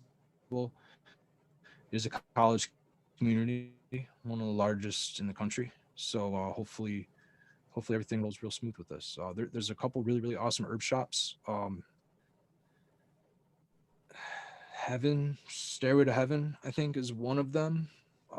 There's a good chance that they will probably be having entheogens in there because they already have lots of. You can get like echinacea and all kinds of fancy stuff. I mean, you can go in there now and get I think that they had what's Arctic fly? Amanita muscara. I want to say they had Amanita yeah, muscara there just because those aren't illegal or anything. So like they have like stuff like that, like random. It's a random hippie shop. You can find strange incense and shit there, wild sage and stuff. Maybe salvia and shit like that. I don't know, smudge but sticks. well, that's the other thing. Like salvia is included in this. Like let's talk morning glory seeds. I mean, there's a lot of plant entheogens, that otherwise we couldn't really talk about. But now you can eat a handful of morning glory seeds responsibly and get slight effects that may be similar to that of like an ergot alkaloid or something. So power to the people, and medicate responsibly. I say, get your mind right.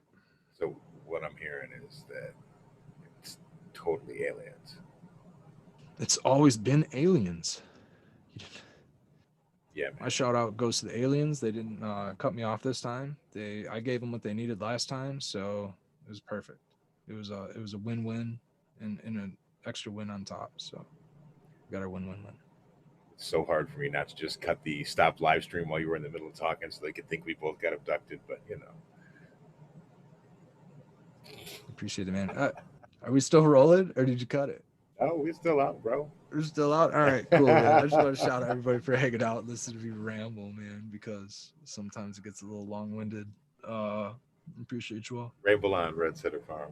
Yeah, man. Red Star Farm on Instagram. Check out my photography and just whatever is going on. Peace out, everybody.